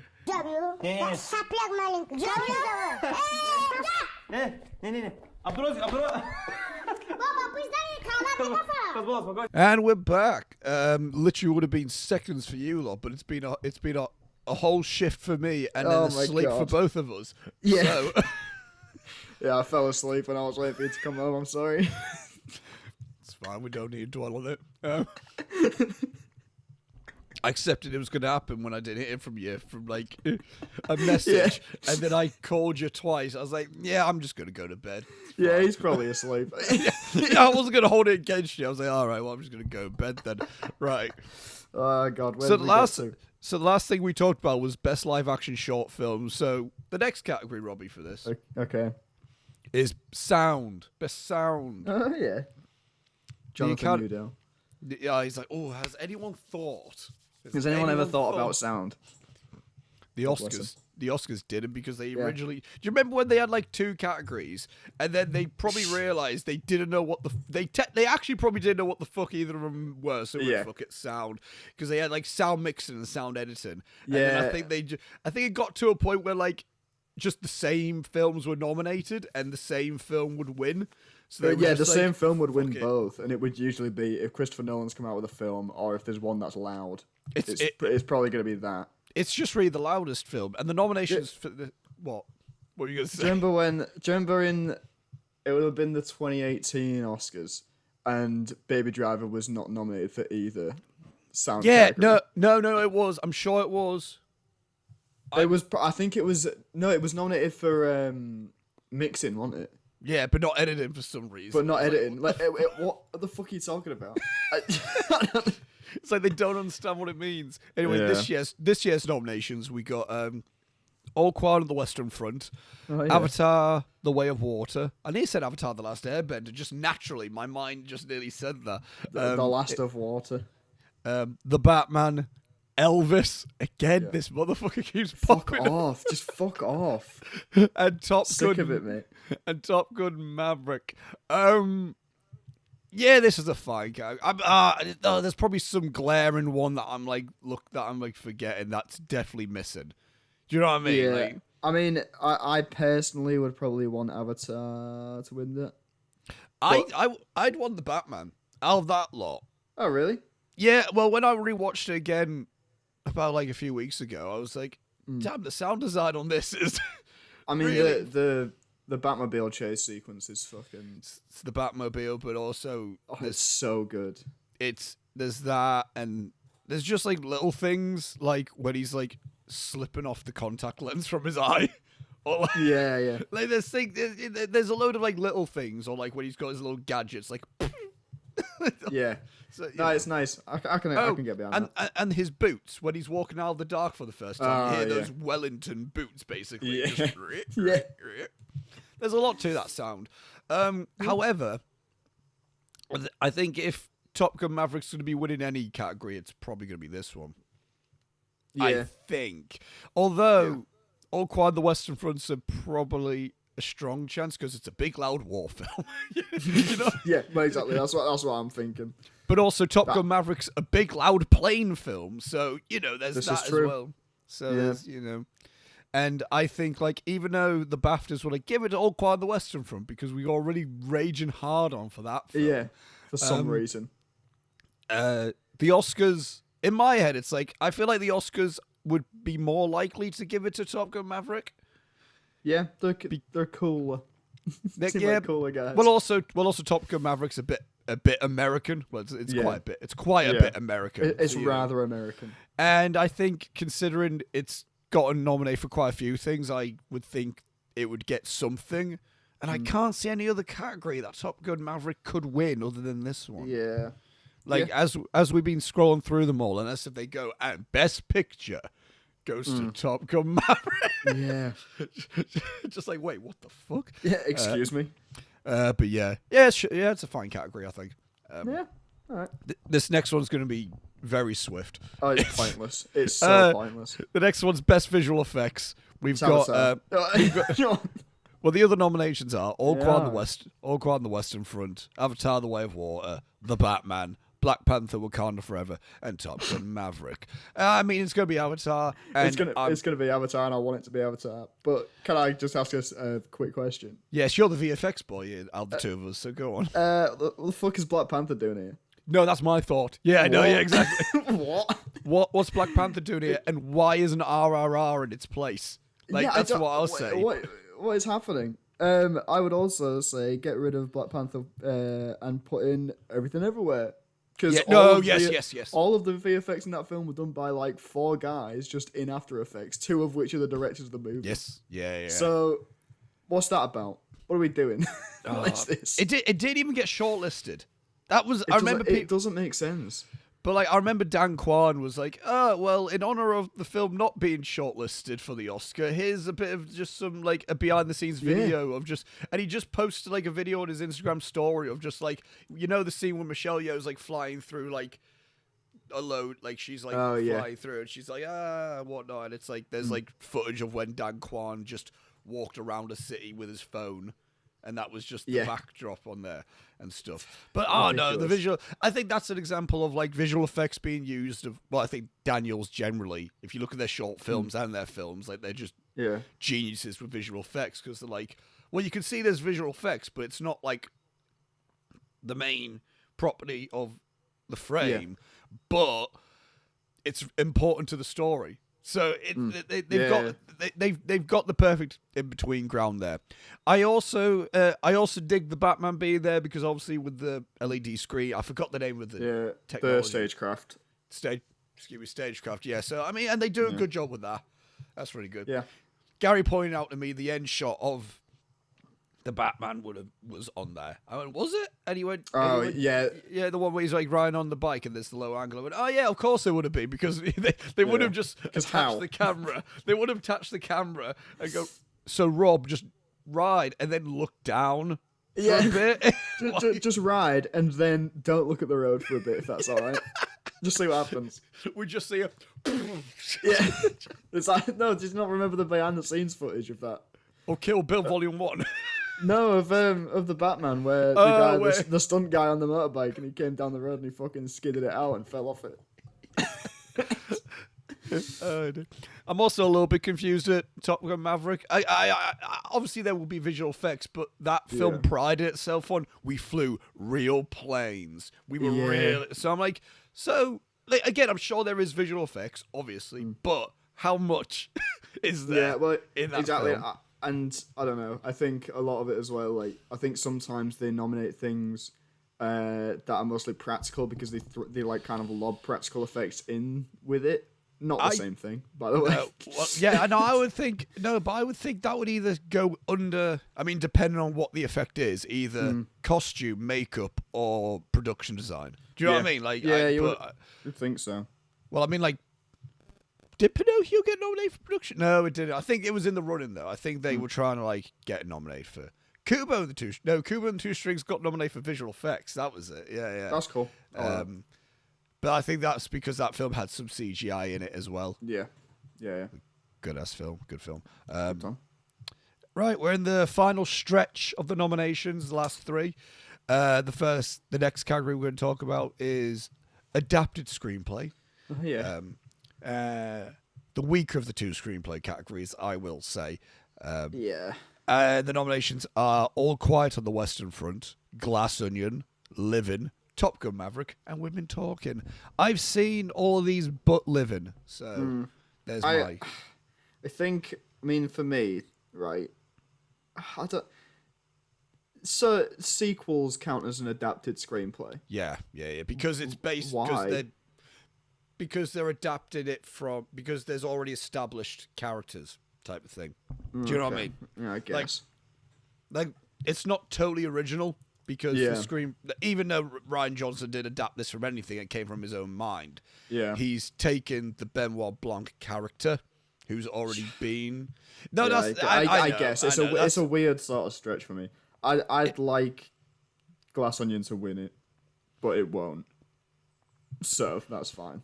It's a weird character. In my head, this is the one that Women Talking should win, and because it's only been nominated for 2 awards, and it's this and Best Picture. So it's it's in my head. It's the same reason for Top Gun Maverick, even though Top Gun Maverick's been nominated for more awards. Since Top Gun Maverick's gone such a good reception, and since it is in Best Picture, you almost think like, well, shouldn't it get a win then? Yeah. And so that's why I'm thinking, well, at least sound then. And I think like, well, Women Talking, since it is a Best Picture nominee, should get a win.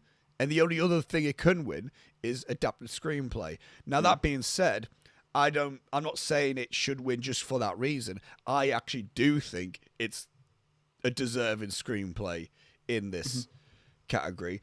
A close second being Glass Onion, without a doubt. I will say that, a close second being Glass Onion. But what I really liked about Women Talking, and this is what I want to win as well. It's what I think and what I want. The majority of the film is just, the title's very accurate. It's Women Talking. It's just like, do you know the premise of it, Robbie? Do you know anything about it? Yeah, it's about uncovering all the Weinstein shit in it. No, that's She Said. Oh. That's She Said. Well, then no, I don't know what this is. Women Talking's about like it's like I think they're like an Amish community type of thing. Okay. Like it looks like it's set in a period piece, but it feels more like it's modern day. But it's just this community that live like like more like old fashioned-y type of thing. Yeah. I believe so. I don't think there's necessarily a set.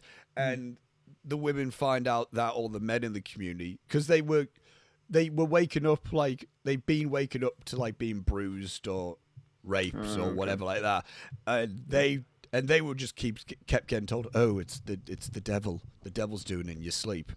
And then just one night, a woman woke up and saw a bloke coming in through the window, and then all the men end up. There's men that have been taken away for prison, and all the men have left the village to go and help bail them out, type of thing, like help them out. And within this time, I think it's over a few days, the women meet up and discuss whether they should leave or stay, and the reason for that. And Ben Wishaw's also there because he's like taking the minutes because he's the only one who knows how to read and write, type of thing. Yeah, so what I will say, so it's a lot of them just talking about this. It's very 12 Angry Men, I will say that, that's what I thought. In terms of, it's not set in real time like 12 Angry Men, but it's sections like that, and I think it does a really great job at dealing with the issue, but not being very. I know it's a very diplomatic way of looking at it while being honest. It's a very honest type of screenplay, and I think that's why I'm like, it's very dialogue-y and talky, but it's not showy, but it's not boring. So that's why I think the screenplay should.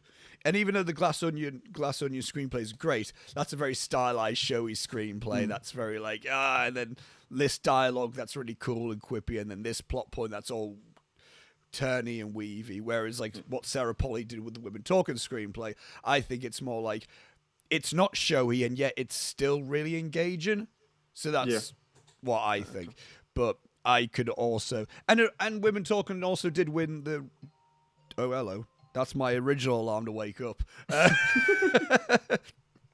But I did. But Women Talking also did win the WGA, the Guild, the Writing Guild of America Award. So it looks good for her, is what I'll say for that.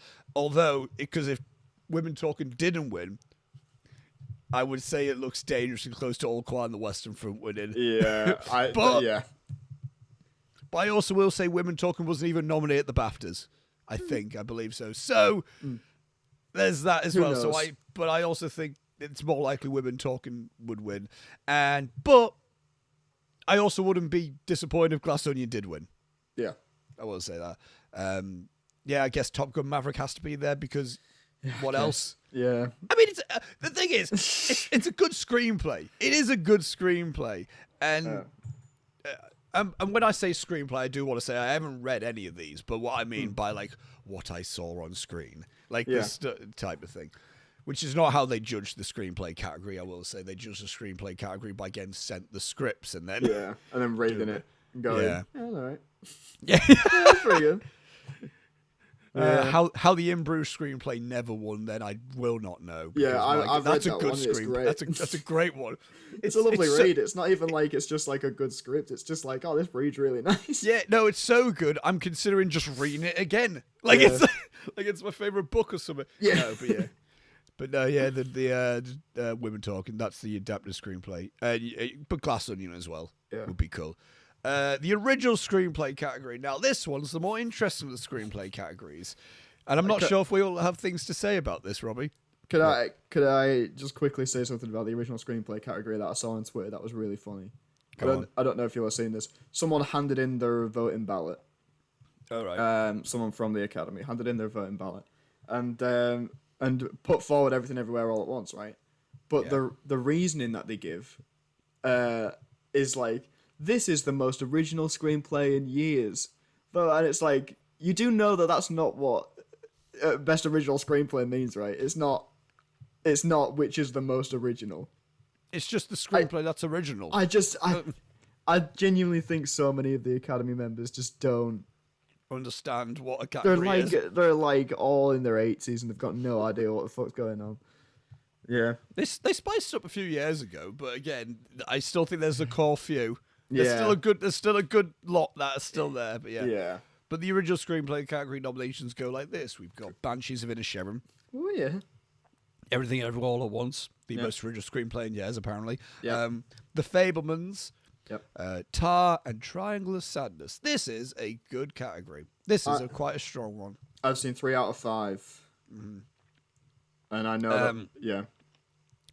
What are your thoughts on this one? Everything Everywhere All at Once. Is that what you want? Yes. Yeah, okay. No, I agree. Yeah. There was none of these other scripts that made me cry over a rock. You know? No, so true. Like, what are we doing? although I'm always going to be a big supporter for a Mark McDonagh written thing. Like, I will say he's that. had enough, and he's what? He's had a few, hasn't he? No, yeah, I know, but he can have a year off. No, but he can never win the fucking screenplay awards. This is what I mean. That's true. He's never done. He's never like, this man's gonna go. But it's such a shame because he's always in a year where other films are like gonna get it. Yeah. No, but I still think he should have won over Get Out for 3 Billboards. Get Out's a good screenplay. Yeah. Get Out's a really good script, but I think 3 Billboards that just had more in that in terms of screenplay. But I don't know. And what would it for him? Like, when In Bruges came out, I think that was like Slumdog Millionaire or something. No, that was adapted. What was that? Yeah, it would have deserved it over it. I will say that. What year was it? 2008. Okay. So it would have been the 09 Oscars. But like Dark Knight or some shit. No, that didn't win. Imagine. Do you think I would be pissed off if that won over? Yeah. I'm gonna find it. Best original screenplay, Milk. Oh yeah, the one about Harvey Milk. Do you remember that one? No, I've never seen it. I don't know what that is. Neither have I, but I know of it. That was the first Oscars I watched. Emile Hirsch, Josh Brolin, Diego Luna, and James Franco. What the fuck is this movie? It's Sean Penn. Sean Penn's the lead. Do you know Harvey Milk? No, I don't. Like the man Harvey, like oh, never mind. It's a biopic on the man Harvey Milk. I have no idea. Who I think was a gay politician or activist in like the 60s, I think. Oh, good on him. I can't remember the specifics. But yeah. No, but I do think this is a good category. If I had to throw another nomination in, I don't know. No, I was going to say Clerks 3. That would have been an adapted screenplay. Yeah, you know what? Anyway. Switch out All Quiet the Western Front for Clerks 3. Yes, that would have. Oh, that'd be so fucking good. Could you imagine? And they're just like, wait, Clerks 3? He goes, yeah.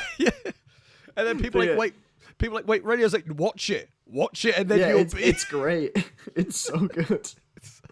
I cried at Clerks 3, you bastards. I don't know what else I would put in here, to be quite honest. From my end, I mean, Was Decision to Leave it original or adapted? Either way, Decision to Leave deserved to be in the screenplay contention, I think. Although I think the directing was stronger in After Sun, I did like the screenplay. Yeah, I would probably say After Sun, because it feels very improv, but none of it is.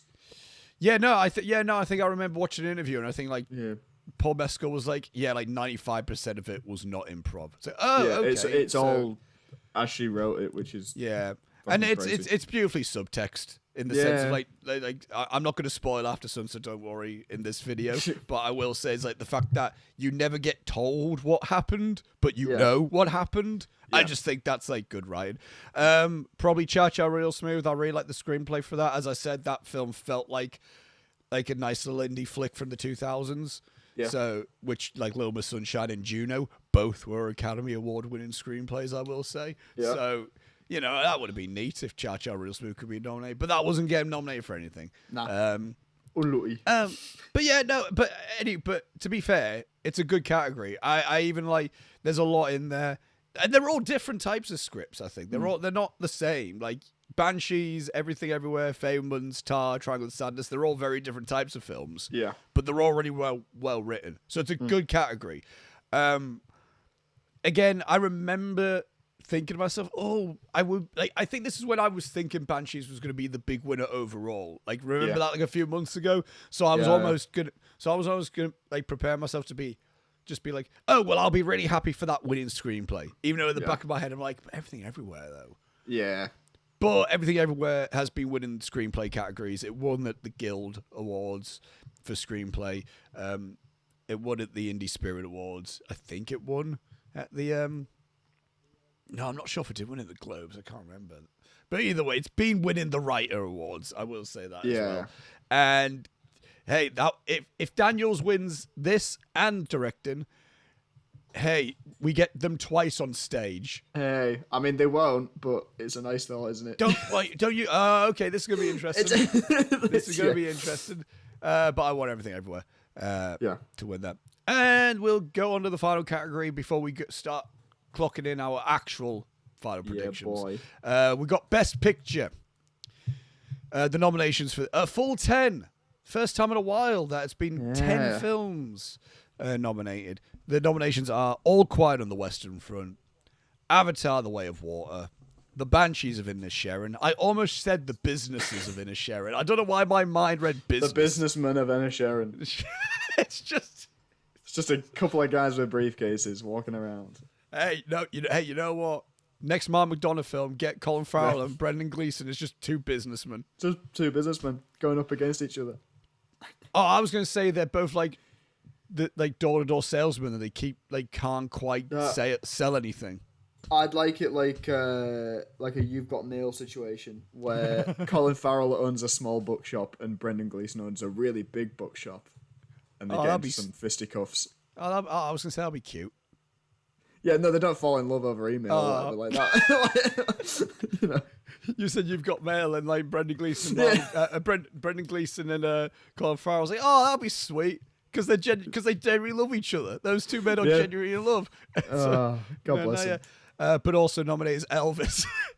You fuck off. At least it wasn't in a screenplay category. We can at least say that, Robbie. That film did get but Best Picture is more of a fucking kick in the dick to me. That's been nominated for that than it is for screenplay, because that's fucking bizarre. And Baz Luhrmann wasn't nominated for director, so at least Ruben Östlund saved that. No, it was a chance. People were thinking Baz Luhrmann was getting nominated. Why? I don't know. It's got a style.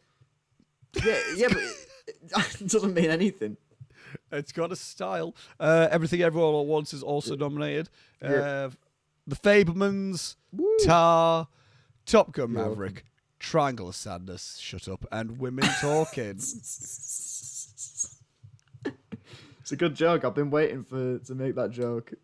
I wanted to wait until Best Picture, basically. You do know you made it when we talked about the Golden Globes, right? Did I? Yes, you did. Oh, fuck. When did we talk about the Golden Globes? Like during the Christmas episode, I think. Shit. I've been had. Yeah, you're by yourself. God fucking damn it. All right. I already made the joke, and it's on record. It's literally online. Oh, shit. Now you look like an idiot. Yeah, I do look like an idiot. God damn it. Yeah, this is a good category. I mean, to be fair, I think we had a pretty strong year for film generally, so I think it would be difficult to have an utterly shit, like full 10. But I like this category. I will say, I like this list of nominations. The films I'm not fussed on won't get anywhere near to win. No. So I mean. All Quiet's dangerous. I would say All Quiet is somehow the third favorite to win. Yeah, I don't get it. Should we briefly run through them and say like it's the most likelihood of like just like one word of like or like most likely or like whatever. Yeah. Or to win. Yeah. All Quiet. There's a chance. Possibly. Yeah. It's not going to, but there's a chance. Avatar. No way. Not a fucking chance. No way. Banshees. Banshees is number 2. It's the number 2. It's the second most likely. I don't think so. But I also don't think Banshees is winning any awards this season. Yeah. But, yeah. Elvis. It's more likely than I would like to think, but it's not likely. But it's more likely than I would hope. You know, it's more likely than Avatar. It's more likely than Avatar. Yeah. To win. Everything Everywhere All at Once. Very likely. Probably. Incredibly likely. And it's without doubt the favourite, is what I say. The Fabelmans, Once Upon a Time was really likely. No, I don't think so. I think it's like second. It's lost momentum, man, I think. No. I think Banshees is more likely to win than the Fabelmans. No, I don't think so at all. Well, it doesn't matter because neither of them are going to win anyway. Yeah, well, it doesn't matter. Tar, not very likely for picture. Not very likely. If anything, it would be more likely to win, like... it would probably either like a screenplay. The most likely to win is the actor, but also I've heard Todd Field get just generally praised, like as like a big favourite for directing. Who deserves it because he directed the fuck out of that film. Yeah. Top Gun Maverick, not likely, but I wish it was more like. Absolutely not. Triangle of Sadness, it's no. And Women Talking, definitely not likely. What scene are they going to use from Triangle of Sadness for the clips? It just going to be vomit, just a river of shit coming. Yes, and I think the BAFTAs did use that. Really? Did use? I think so. That's amazing. I think fucking Prince William sat in the BAFTAs watching just shit and vomit. I say. Bloody hell. Oh, dear me. Oh, dear me. Where's your dad, William? Where's he? Why did he show up, eh? Is he dead? Or is that the other one? Or is his dad's dad dead? His dad's dad. And what about Charles? Why did Charles show up? Why didn't the king come in? Why didn't the king come? Fuck yeah, You're thinking of Philip. His son, his granddad. I mean, I didn't. Yeah, I don't know. I don't fucking care. Jesus. No, right. Let's move on before we. Before I get like attacked by royalists. Who do you? We have a big royalist fan base on the Intermission. What I want everything everyone wants to win. That's my favorite. Same. It's the only fight. Weirdly enough, as much as I said, this is a very strong category, and I actually really like this category. There's only one film where I'm like, well, it's obviously going to be that. So it's not, which is amazing to me in the sense, like, even though this is a good category, it's not a tight race. No, I don't think so. Like, but I don't know. I think that just shows like, you know what? Someone said this and I actually agree quite a lot. This is just the year of just just solid people, getting recognition. So it's not like when I'd be watching the round tables or the interviews with everyone that's been nominated for this season, it's just a bunch of really nice people just chatting. Yeah. It's not like I mean, do you know what I've discovered? I find Jamie Lee Curtis a bit too up her own. Really? I don't like watching her in interviews. I'm sick of it. Oh, dude. She seems like a lovely lady, and I've got nothing against her, but I'm sick of her in interviews because she brings so much like self-importance to everything. Okay. Or like not self-importance, just general importance. Like there's like when there's like an actor on actor, or like she was doing like an interview thing with Ki Hee Kwan, and the man's just trying to legitimately talk about his like bit, and then Jamie's cutting him off, going, no, you deserve this, Ki. You deserve this. You are such a special human being who's got so much life. And so I was like, let him speak. Let him speak. We know he's a treasure. We know Jamie. Just let him speak. Again, but she interrupts people to praise them. I'm like, we know, but let them please speak. For fuck's sake. But anyway, yeah. Should we get into actually starting to talk about our actual locked-in predictions? Let's fucking do it. Right. Absolutely. Let me get the pen and I'll start marking off. You mark stuff up. I'll mark my shit up and then. Yeah. So first category we're going to talk about lead actor. Yeah. Who are we saying? I know who I'm saying. I think this is not who I want. This is who I think. I think Austin Butler's taking it home. What do we get? If somebody gets the most ones right, we don't have an award. No, I know, but if we could just I don't know, if we could put together a sort of video montage of them being great with happy music underneath it or whatever. What, loser has to edit a montage? Yeah, loser has to edit. Oh yeah, okay. Loser has to. Loser edits a montage of the other one. Yes, you will say that, yeah. Because I was like, well, I don't want to do that. I'm like, oh, no, but you should do that if I win. So we'll do that. Absolutely, let's do it. Okay. But Austin Butler's winning this category, I think. I think it's Brendan Fraser. I mean, he could. Out of guilt or whatever. Out of guilt? Hey, all I'm saying this reeks of when Birdman lost this category. Yeah. That's all I'm saying. So that's just that's how I'm going. I remember going into that ceremony and being like, well, Michael Keaton's the obvious one. Yeah. And then fucking Ready Main did it.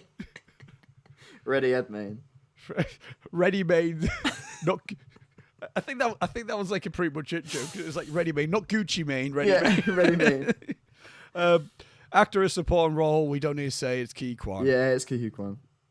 Let's not piss about it. Let's not piss about. Actress in a leading role.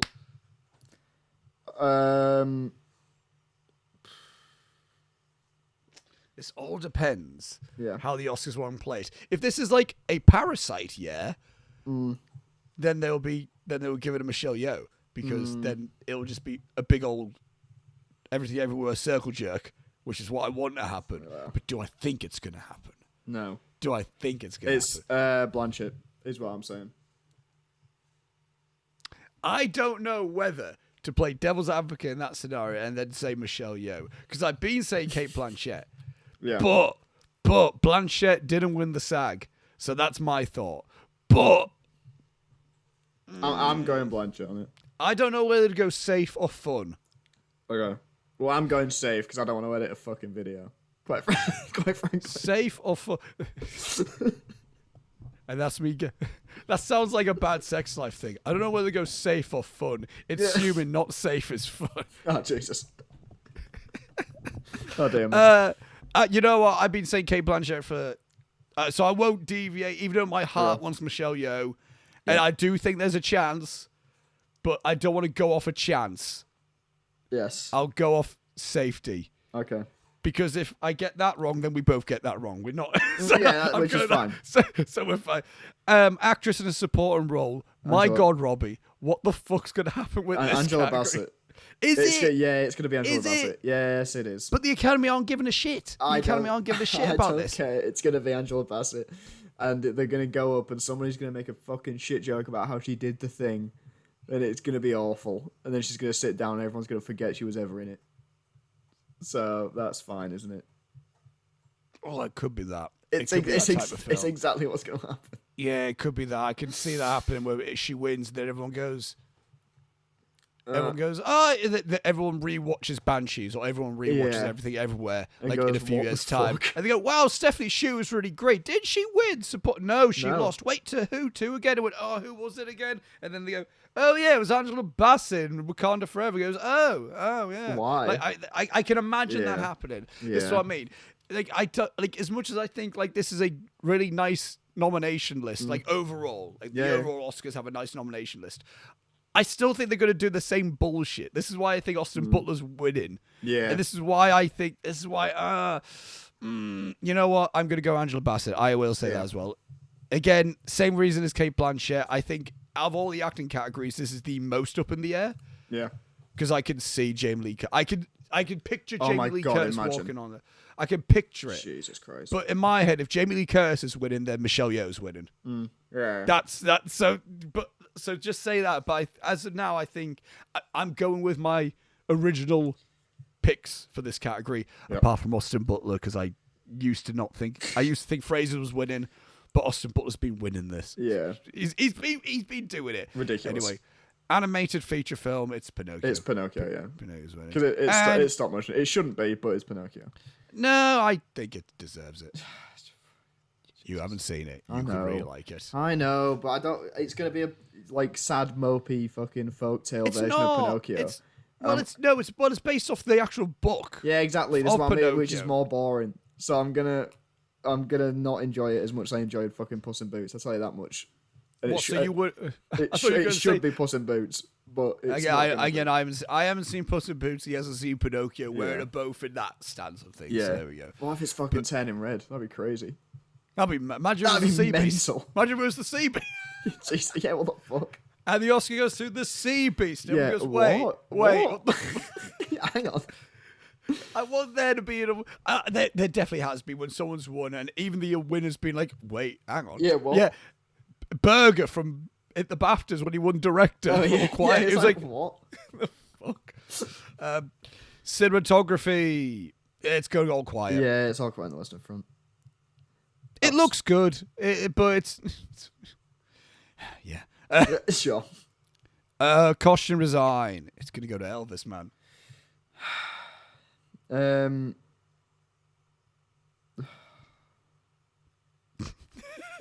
don't want to. The thing is, I don't want to say it.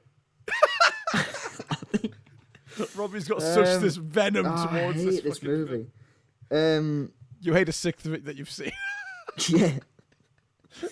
They're not going to give it to Black Panther again. No. Fuck yeah, fine. Yeah, no, it's Elvis. God damn it! It's generally, if you look at again, they should give it everything everywhere. They should, but also, but they're not going to. But Robbie, they actually made the suit that he wore for his like comeback special. They actually did that. Yeah, somebody else did that fucking decades ago, and then they you copied it. them. It's the equivalent of tracing a drawing. Best adapted costume design. Yeah, exactly. It's bullshit. It's absolute fucking nonsense. But that's fine, isn't it? But everything everyone wants didn't get that. What the fuck? Jesus Christ. Best directing. Yeah. Daniels. Spielberg. Who you think, Robbie? Who you think's gonna win? Do you think that's gonna be the only award the Fabelmans is winning this year? Yeah. Are you genuinely thinking that? No. Not your little Jurassic Park little fanboy. No, alright, yeah, it's gonna be Daniels. But I'm not happy about it because they've been annoying me in interviews in the same way that Jamie Lee Curtis is annoying you. Oh no, they've been my favourite interviews. God, I've been watching all their interviews. Just fucking sit down. Just fucking stop. We get it. You're the quirky directors, all right? Fucking. Oh, but they're fun. No, I love them. Sit down. Robbie, I want to be a directing duo, so I can be the quirky one, and you just can be like, can we please? Can we fucking stop? Because with directing duos, they're always the same type of people, aren't they? So I just want us to be a directing duo, and then people go. And then I want a podcaster to be like, so what inspired you to make films? And then you just like Jurassic Park, and I'm like, The Witch. Yeah. It's like, oh well, that's two very different guys. The Witch isn't even the film that inspired me to make a film. It was Inception. But, Jesus. But that'll be our interviews. We bicker. Yeah. And they go, are you sure you two like each other? Yeah. So I don't know. It's like, shut up. We make films. Leave us alone. Leave us alone. Let's just do our thing, all right? Documentary feature. Oh, we went through all these. Should we skip the documentary ones because we haven't seen any of them? No, we need to fill out the ballot, Robbie. We need to fill out the ballot. Yeah, all right. I'm going to say Nirvana because that won the BAFTA. Yeah. Oh no, do you know what? That doesn't mean anything. That literally doesn't mean anything. I'm going to say Fire of Love. I'm going to stay with Nirvana.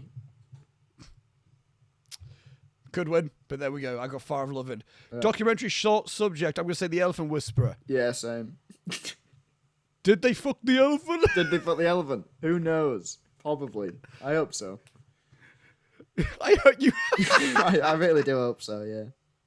What, you hope you see it, or you hope they tell you about it? Either. Jesus Christ, Robbie. So we know what Robbie's into. Film editing. It's everything everywhere. Yeah, it's everything everywhere. Let's not fuck about it. And it should be. Yeah. Watch Elvis win this one. I will fucking end my life. When they show. If they open. Yeah, because they'll show a clip and it'll be the fucking like. Yeah, no, that's what I mean. I want that one. I want that, just the one with the Denzel Curry song playing. The bit that made me turn it off is the bit that I want to be the clip. I want you to record your reaction for this nomination. If you do watch this, yeah. If you do watch it, Robbie, I want you to record your reaction to this category. Is it 1 a.m. as in like tonight? Yeah. No. 1 a.m. as in Monday, technically. Oh, okay. Cool. Yeah, I know. But yeah, everything. International feature film. It's all quiet on the Western Front. Yeah. It's as if it's the only one nominated for anything else. Yeah. It's as if it's the... Fucking hell. I feel bad for every other film that gets in these scenarios where they're only nominated for their international feature, but then there's another film that's just nominated for other things. And it's like, well, what the fuck are we? What are we doing? What is this? At that point, you're going out for a night out. You know what I mean? Yeah, exactly. At that point, you're going out to go to the Oscars and then have a piss up with Jack Nicholson. Or whoever Harrison Ford. Harrison Ford would be oh man. Makeup and hairstyling. It's gonna be Elvis. Yeah, it's gonna be Elvis. Sadly, it is indeed going to be Elvis. And I'm going to have a little tear down my cheek because now it's won like fucking 4 or something by this point. Yeah, I mean, how much have I put down for it? I put down like 1. I put it at the minute. I put it down to win. Oh no, 2, only 2. All right. At the minute, I've only got it for makeup and costume. But we were talking about it for editing. We did say it was going to win editing. But, God, imagine. But for the makeup, I wanted to be that meme one of just not a moving image, just like a really silent awfully image, compressed PNG. No, I'd want it to be the Hound Dog remix over the top of just that fucking image. It doesn't fade to it. No, in the live feed. It just hard cut to that. Maybe it's got like a slow digital zoom on it. Would be good. It's a pixelated JPEG. Yes. It's compressed to fuck. It's just horrible. It's not even quite framed right. There's just loads of black bars around. It's like it's just fucking hell. They didn't resize it in Premiere. It's just Jesus Christ. Awful. And that wins. Original score. I'll give it a Babylon. I really want Babylon to take this, and I think it could. I think it will be the Fablemans. Oh no, because I kept thinking it was going to be All Quiet, but I think the Oscars do love. They've nominated Babylon for a few things, so they don't completely hate this fucking film. Yeah. So in my head, they might be like, you know what? We're going to give it to actually the best score of the year. I don't know. Could give it to the deserving winner, but you know. But also, but you're saying Fablemans, are you? Yeah, I'm saying Fablemans. Interesting. I would have said Fablemans if for Scott. I would have said John Williams if Spielberg was winning directing, because then they could have been Spieley and Williamy. They've won the awards together. Spieley and Williamy. Awful. The worst thing you've ever said, I think, maybe. That definitely isn't on this podcast. No, I don't know what it is. And I don't want to. I don't want anyone to look it down. I don't want anyone to look it. Oh my god! Remember that one time where you tried out me as a pedophile that did not work? When did I do that? During the Godfather part. Now I need to explain this. Sophia now I need to explain this. Well, I just went, I think I fancy Sophia Coppola. And then you went, well, what if she was 8? And then I went, yeah, maybe I don't then. And then you were like, but what if you were like 32? I'm like, wait, what the fuck? And I was like, what backwards universe is this where it's just me and Sophia Coppola and I'm 32 and she's 8? And then you're like, would you though? And I was like, no! It's worth a go, innit? Go to the Godfather Coda commentary. It's a really good time actually. Yeah, it's good fun. And that video didn't get taken down. Cheers, M Night. Thanks, lads. Yeah, fuck you, M Night Shyamalan. You piece of shit. Give more roles to David. Was it David E. Batista Jr.? Yeah, David E. Batista Jr. No, David M. Wasn't it? David Michael. Yes, that's right. Yeah. DMB Jr. DMB. DMB. DMB. Best original song. It's Natu Natu. Is what I'm saying. Yeah, I agree. Did not know where I was going. yeah, I think it will be. Yes. Oh, can they just get One Republic to come on to play the beach scene? Yeah, but it would be embarrassing, wouldn't it, if it was... But I know all the dancers are shirtless and throwing fucking American footballs. Yeah, that's good. Absolutely. But it's not nominated, but come on, bring it on. Yeah, bring it on anyway. They did that before, right?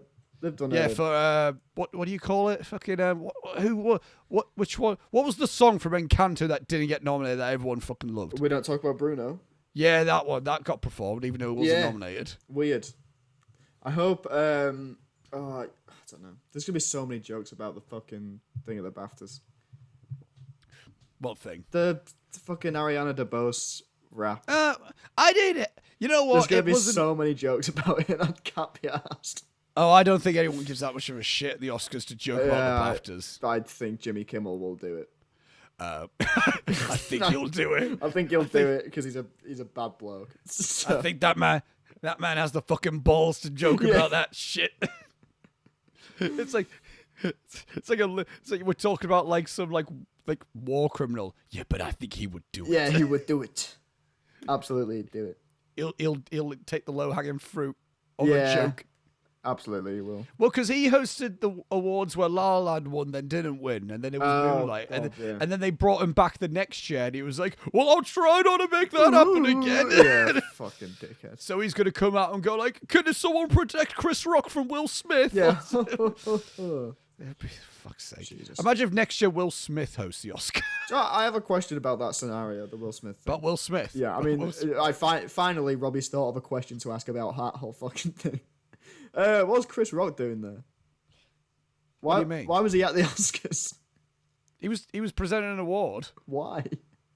Because they get many people just to present awards. But he's not a movie guy. I mean, he's been in movies, I guess, but he's not. What do you mean? He's the lead of Spiral. Yeah, but he's Spiral's own Chris Rock. Yeah, I guess, but I don't know. It's like, why is he even there? Because they get many people. It's just they just get celebrities to present awards. Yeah. Like Jimmy Kimmel, like they get a host and then they just get right. And now to present this award is Pink. I don't know. Yeah, you know what I mean? It's like they just get like. But also, I knew Chris Rock first as like a movie comedian before stand up. Ah, fair enough. Grown Ups. Yeah, oh, Jesus. Why do I? He's far too funny to be involved with any of that shit. Oh my god, it's insane. It doesn't make any sense. Do you know why also... All right, I know we're going to go on a bit of a Chris Rock tangent, but do you know what's funny about Chris Rock? Go on. A lot of things. Most things. But it's like he's tried to do a Jim Carrey and an Adam Sandler and a Steve Carell and says like, I'm going to be a comedian now. I'm going to do some serious roles. Yeah. And all the other three that I've mentioned have done amazing. Chris Rock, bless his heart, he keeps trying, but he can't quite hack the drama. No, can't quite do it. God bless him. But I want him. I want to see an Academy Award nominee performance from Chris Rock sometime in life. Yeah. When we get Spiral 2, hopefully. Yeah, Spiral 2, Electric Boogaloo. How's it? Right, production design. Okay, wait. Whilst we discuss this, I'm going to get dressed. Da da da da da. I'm gonna go off camera because I'm not currently wearing any underwear. Hang on. Oh, but you're bringing the microphone with you. Yeah, I'm bringing the mic. It's fine. Don't worry about it. Have you got the nomination list? Yeah. Hang on. I'll get it on my phone now. Yeah, it's here. Yeah, okay. Production design, Robbie. Yeah. I'm gonna say Babylon.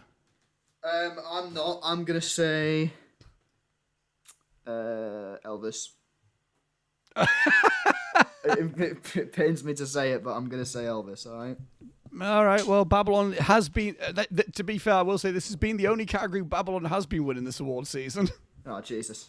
So, but if you want to put Elvis down, I'm locking in Elvis. That's fine.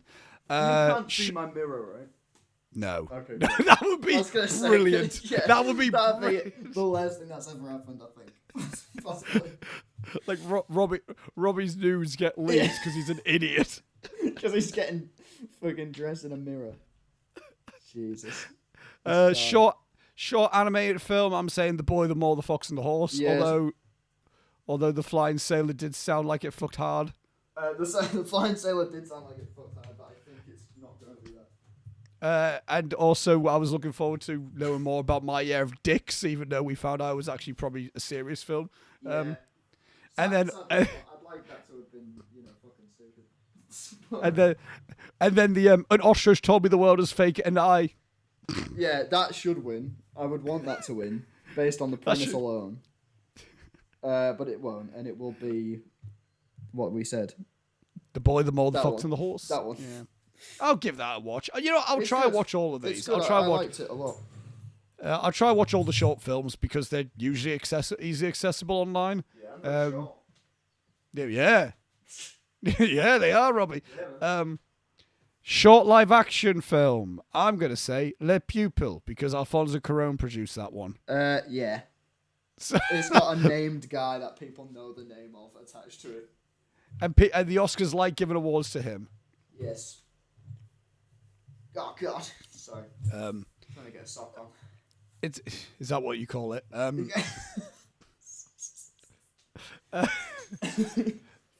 Best sound. Yes, All Quiet on the Western Front. It's the loudest. I'll say Top Gun Maverick, but I do think it's between those two. Yeah, I think it's All Quiet on the Western Front. Okay, and it's a Robbie lock right there. That's a Robbie lock. That's the Robbie pick of the week. Best visual effects. Do we even say? Let's not fucking bother. It's Elvis, isn't it? The film. I would love that if it's not even nominated. They go, and the nominees are All Quiet on the Western Front, Avatar: The Way of Water, The Batman, Black Panther: Wakanda Forever, and Top Gun Maverick. And the Oscar for best visual effects goes to Elvis. Elvis. You ain't nothing but a. I'd like him to play that song every time it wins something when they're walking on stage. And every time I want Tom Hanks in makeup to accept the award, no matter what. No matter what. And it'll never get old. And him going, Pinocchio! And then that's the award. That's a speech. Yeah, it's going to be Avatar. Let's not fuck about here. But Elvis is a wild card. Elvis is a wild card. Let's fucking rattle through this. Best adapted screenplay. I'm going to say Women Talking. I'm going to say Living. Why? Because because the movie was like massively acclaimed when it came out originally. No one talked about it. I don't care. No one talked. Mark Kermo did. No, actually, I don't think it's going to be that. I was gonna say. I'm gonna say All Quiet on the Western Front. I mean, that is a strong chance as well. That is a strong chance. I'd like it to be Living. That'd be a laugh. Yeah. I would also like it to be Glass Onion because that's a banger of a script. Because I also want to see Ryan. Same thing as Mark McDonough. I want to see Ryan Johnson winning awards some fucking day. Yeah, sometime, please. Original screenplay. It's Everything Everywhere. Yeah, it's Everything Everywhere. It's the most original screenplay in years. How would you not give it to that? Fucking hell. And finally, best picture. I'm saying it's Everything Everywhere. I genuinely think that. I think Everything Everywhere is winning it.